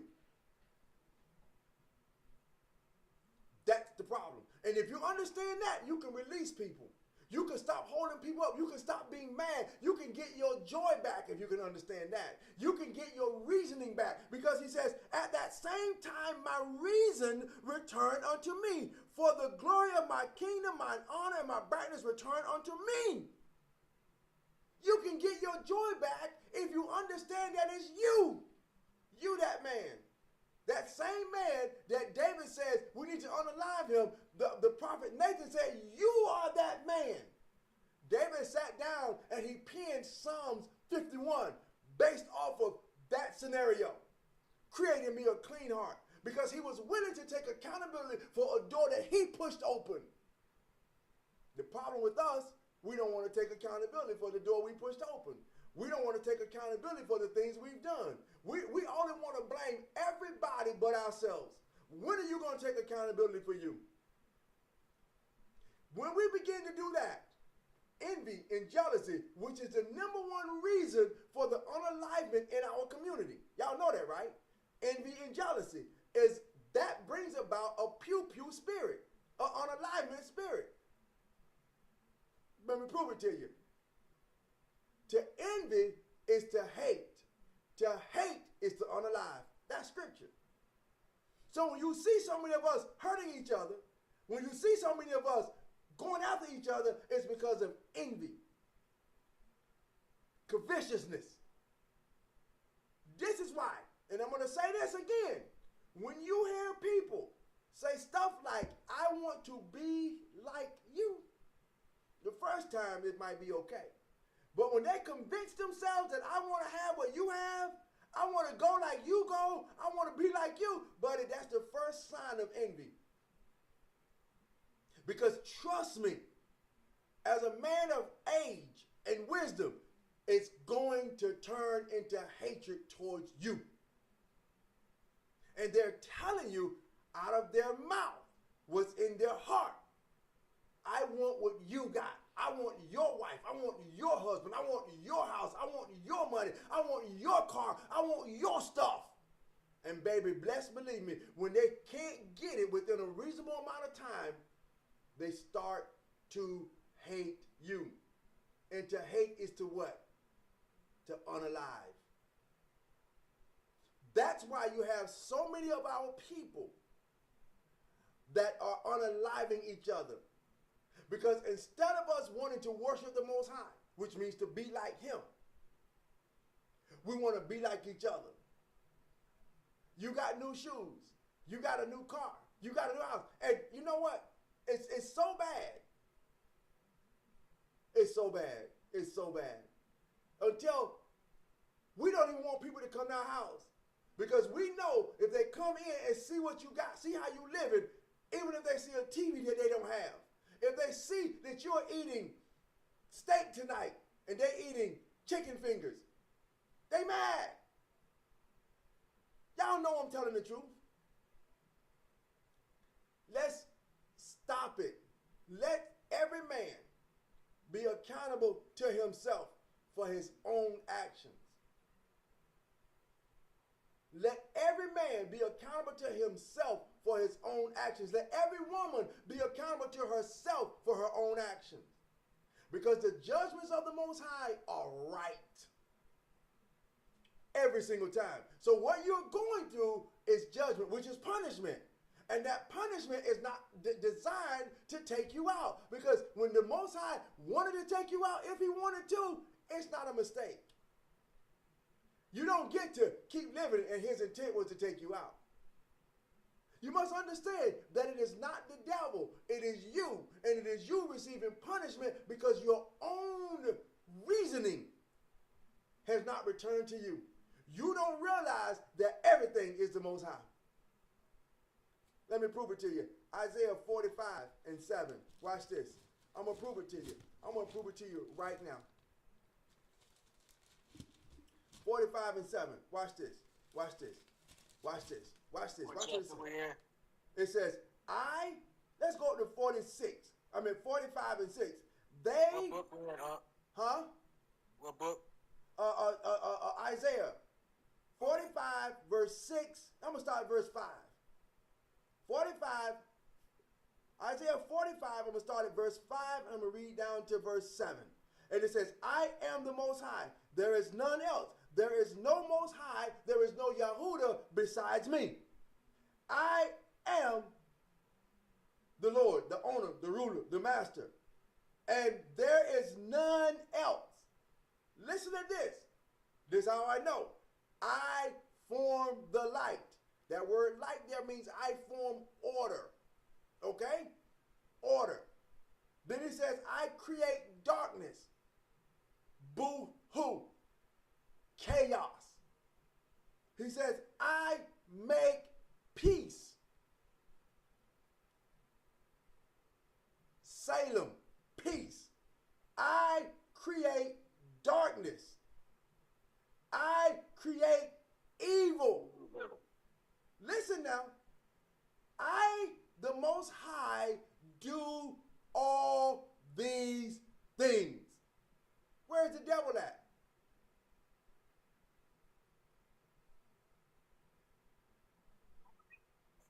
Right down here. You follow me, right? Go to Psalms 90, verse 2. Watch this. This is a psalm written by Moses. Psalms 90. Listen, watch this. Watch what Moses said. He says, verse 2, before the mountains were brought forth, or ever hast thou formed the earth and the world, from everlasting to everlasting, thou art the Most High. Verse 3, thou turnest man to destruction. Who turned man to destruction? The creator of all creation. And say, return ye children of men. So he turned you to destruction and then tell you to turn back. He create peace, darkness, light, evil. He's the Lord. He can do whatever he wants. The only problem that you got is that you don't want to take accountability for your own actions, for your own punishment, and you want to blame everybody but you. You gotta take a look at the man in the mirror, like Mike said. The man in the mirror. I'm telling you, this is why I say infidels marry harlots and harlots marry infidels. What is that? Your punishment. It's your punishment for your harlotry. It's your punishment for your infidelity. It's your punishment. And now everybody, I'm mad, I'm hurt, I'm disappointed, I'm this, I'm that. It's your punishment. It's It's your punishment. Let's go a little further. Because there are 3 areas of your life that you must pass in order to get into the presence of the Lord. What are those 3 areas? Appetite, pride, and character. What are those? Pride of life. What do you want to eat? Your appetite.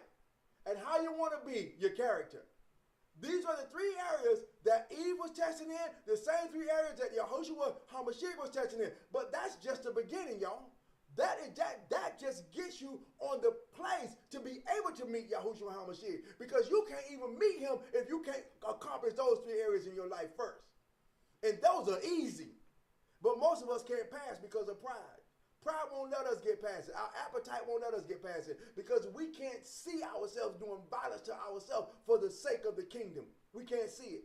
And so this is what happened. Now you got another test. And I call this your nevertheless moment. But you can't never get to nevertheless because you never passed appetite, pride, and character. You still stuck on what somebody done to you. You still stuck on what you went through. You still stuck on this person right here, this man that cheated, this woman that cheated. You still stuck in the wrong place. You still stuck on this job. You still stuck on what I did for them and what they did. You still stuck. So you can't even get into the presence of the Lord because you have not accomplished the first area that keeps you out of his place. Appetite, pride, and character. And so therefore, if you can't accomplish that, you can't even do violence to yourself. So that you can get into the presence of the Lord. Because you can't get into the presence of the Lord until you're willing to have a nevertheless moment. Until you understand I don't want anything less than what you got for me. Even if I have to be unalive to get to where you want me to go, you can't get there. I'm trying to help you. Because most of us ain't never got past appetite, pride, and character. We stuck. We're stuck. We're stuck. Israel, wake up. Get over yourself. Get over yourself. And as you're waking up as Israel, that it should humble you. Why? The first sign of waking up is repent, humble yourselves, and repent. Pray, seek, turn. So the first thing of waking up is humility. It is not pride. You ain't woke up if you thinking you're waking up in pride. You wake up in humility. Show them that book, huh? Show it to them? Yeah, show them that book. My book, or you want me to go to where I'm talking about? Book. Your book. That'll help people understand you. Okay, let me find why it. you do what you do for the Most High. Oh, there you go. There you go. Brother Right Kenny, here. if you would. The Awakening of the Put it in the Lost chat. Nation. The Awakening of the Lost Nation. You can get this book on Amazon. But I want y'all to understand, I'm not here against you. Because where I just came from was 2 Chronicles 7 and 14. If my people who are called by my name, humble. So as we're growing up as a nation, it should be a humble nation, not a prideful one. Not I'm Israel. No. You got the same mentality as America got. Just like Babylon. I'm American. No. It should humble you. Not to the point of being a little sissy. No, not that. It should humble you to the point of knowing that I went through what I went through out of punishment. Hashtag I am Yasharel, or I am Israel. There you go. Thank you. Hashtag I am Israel. I am Yasharel. And I'm talking to Beth Yasharel, which is I'm talking to the house of Israel, which is only one. So your pride has messed you up. I'm going to hush, y'all, because it won't stop. I'll just keep talking. Hey. Because it will not stop. I'm telling you. I'm telling you. But I want you to understand, y'all, that the reason we go through what we go through is because of our own pride, appetite, and character. Most of us don't even qualify for a nevertheless moment. And I'm going to tell you why. Because you're still stuck on what happened to you. You're still stuck on what happened to you yesterday. You're still stuck on what happened to you last year. You're still stuck on who did it to you. And so that's your pride. You know why you're stuck on that? Because you're saying to yourself, how can they do that to me? That's what you're saying. Why would they do that to you? Why not you? What makes you special? That's the question. Why not me? That's the real question. Why not you? I want to know. You don't think you qualify for that? You did qualify for it. And you are the qualifying factor in it. You know how I know? Because you opened the door.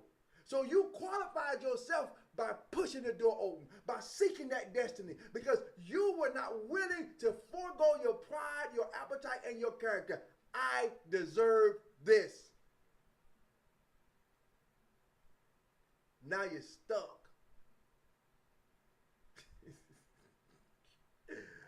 Oh my God. This is serious, y'all.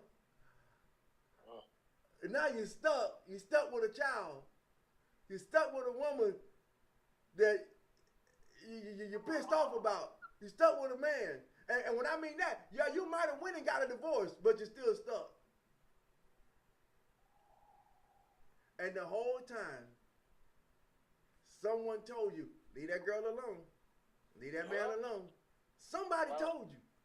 Man, you know you ain't lying. You is not lying. Somebody told you. Now you mad with him or her. You mad with the job. You mad with this person, that person. And you already had the one. The prophet came and told you, you that man, leave that alone. You just did. Your pride, your appetite, and your character superseded the warning from the Most High. I'm trying to help us tonight, y'all. I'm trying to help us. I'm trying to help us. Anybody get anything out of tonight's lesson? Because I'm done. Brother Wee, Sister Kai, Brother Mo, Brother Pass, any of y'all got anything y'all want to say tonight? Man, I've been off the mic the whole time. Like, I've just been taking it all in from the accountability part to, I really look at it like, man, we as men, we got to get aligned with the Most High. We got to look at ourselves first. We don't have to look at nobody else. Just take a look at ourselves and make the changes necessary. That the Most High work on us and that we take accountability for it. I really appreciate the word tonight, for real, for real. Even the young man that came up, you doing your big one, for real. For a while, I couldn't listen to nobody. I ain't going to even hold it, for real. I couldn't listen to nobody. But you know what? The Most High got me listening to a man like you, be able to talk to on here and off. We the people, some of y'all that I actually do talk to outside this app, I really do appreciate y'all. So I know the enemy is on attack, but we're going to keep our head held high, right? You got to. And see, I want to say this, right? And don't take it wrong, Pass. Okay. It ain't the enemy. It's us. Because if you think about it and be honest, don't tell me. This just between you and you. Mm-hmm. Don't put your business out. But if you think about it, the decisions that you made, and that's all of us, including me, was made by me. Facts. I can't, hey, I don't have nothing against that. All I can say is facts. Like, that's true. So I thank God for you, man. I thank God for you, Brother Pass. Brother, are you finished, Brother Pass? Yes, I'm done. We thank God for you, man. Brother Mo Rich, what you got? Man, thank you again. I'm really humbled for tonight. All praises to the Most High. I'm with Pass. Faith is accountability, and just the more I live, every day, I'm reminded of something that I didn't look at right, or that I got to relearn, and it's something I got to better teach my son and the people and the children coming up behind me, so that we can get all on the same page as a nation. So I'm eternally humble. All praise to the Most High. Thank you. Appreciate the platform. So thanks, guys. All praise. Is it on me? Yeah, Kai, it's on you. Okay, all praises, brothers. Well, this has been so much fun. This was the leadership that I was looking for out of my brothers. This has been so refreshing. I don't have to talk shit about you guys behind your back anymore. This has been great. I'm joking. Yep. That was a joke. I'm about to say, wait a minute, what? Are we just going to bypass that?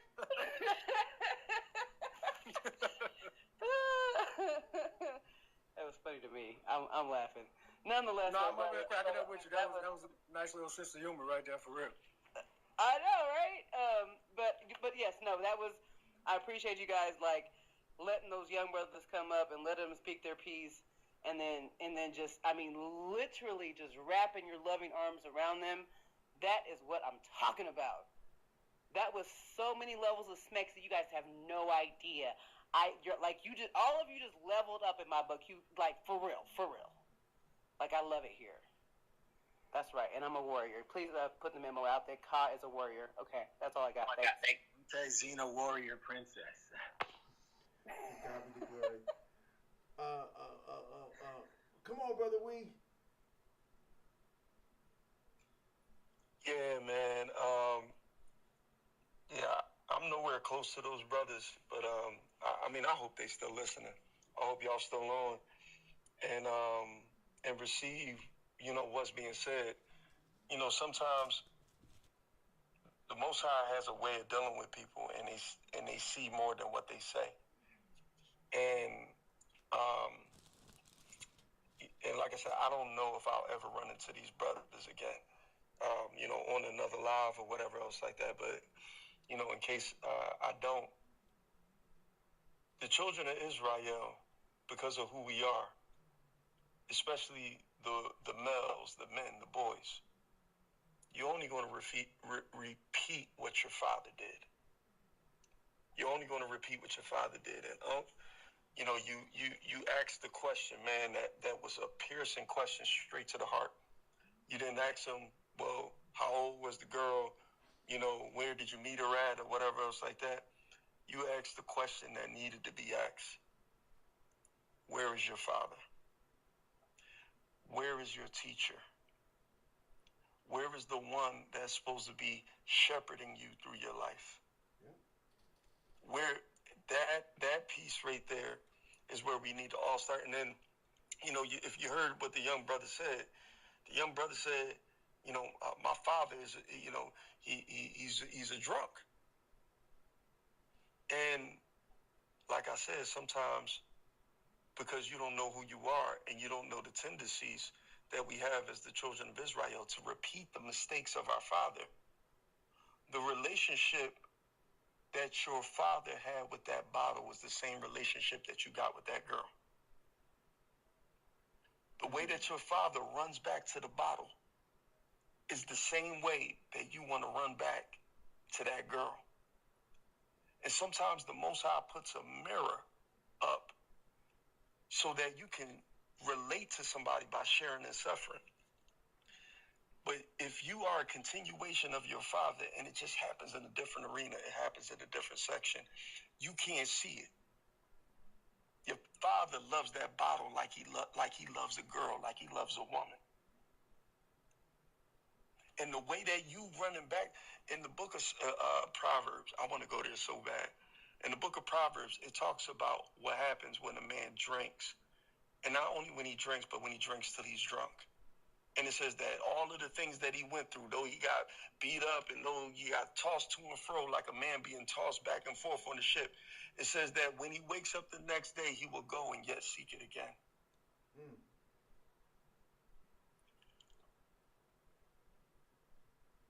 You can break this cycle, man. I don't know if he hears me. I don't know if you out there, wherever you are.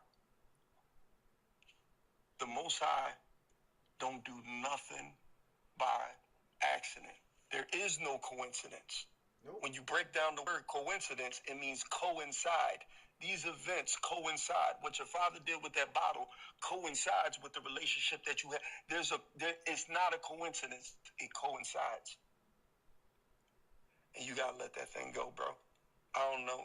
You gotta let that. I hope you heard what Unc said. You gotta let that thing go.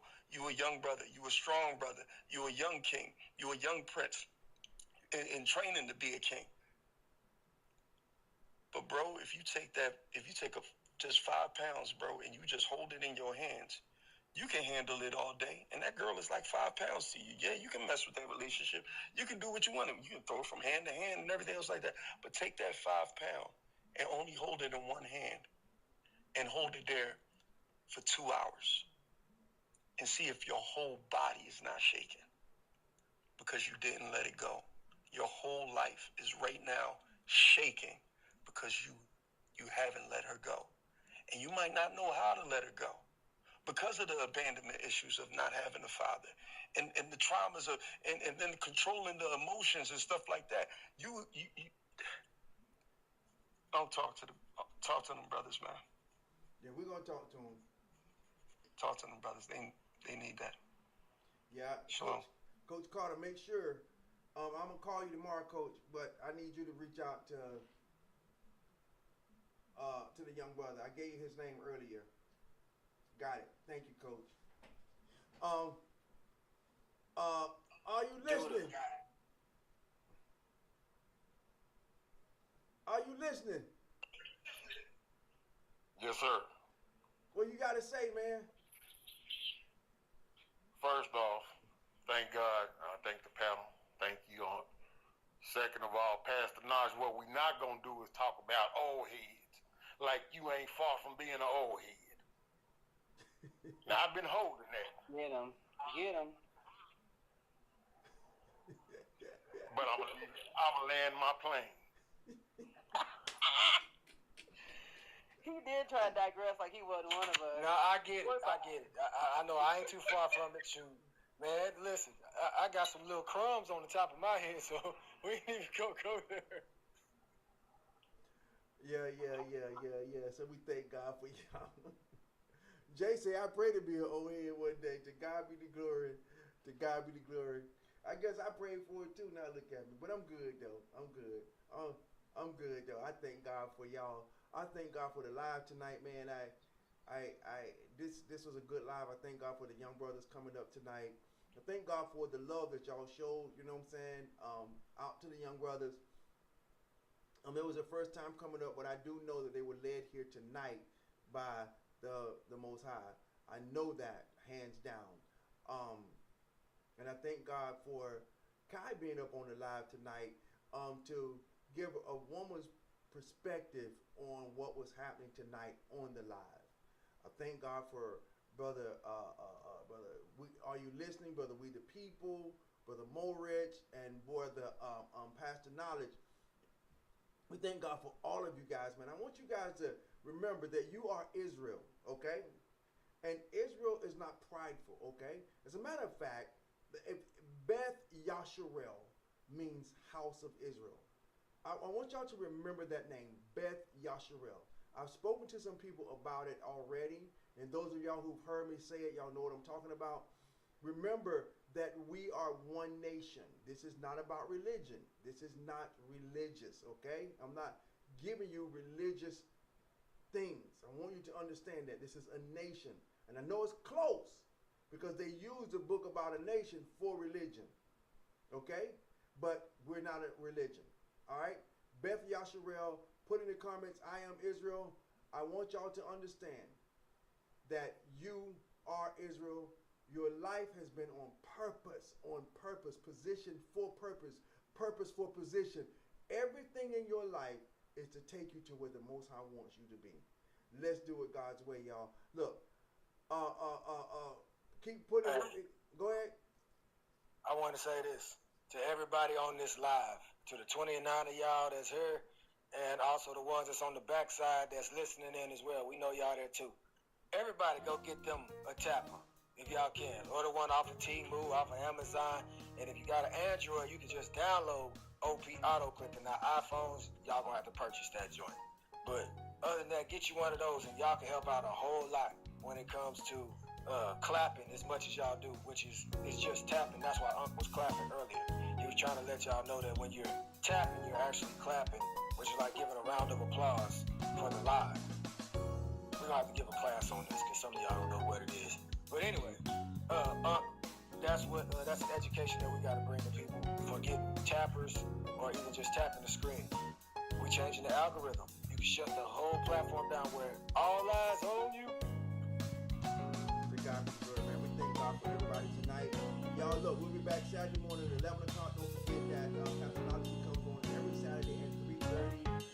Every Saturday that is Eastern time, 2:30 Central time. I want everybody to take a look at Brother Pass on his live. I want you to go and look. If you don't have the book yet, the book is a teaching book. Inside the book, the winning of the lost nation is questions at the end of every chapter. At the end of every chapter, there is questions and answers. It is a teaching book. Grab it, get your study group. Let's become a nation again. The winning of the lost nation. We're beginning to write the next book, which is going to be talking about how we're going to look as a nation as we're coming together again as a nation. Let's do it God's way. Let's do it God's way. Good night, everybody. Good night. Good night. Good night. Shalom, everyone. And I'm a warrior princess. For anybody that's wondering, I'm still a warrior princess. Okay, bye. Love you.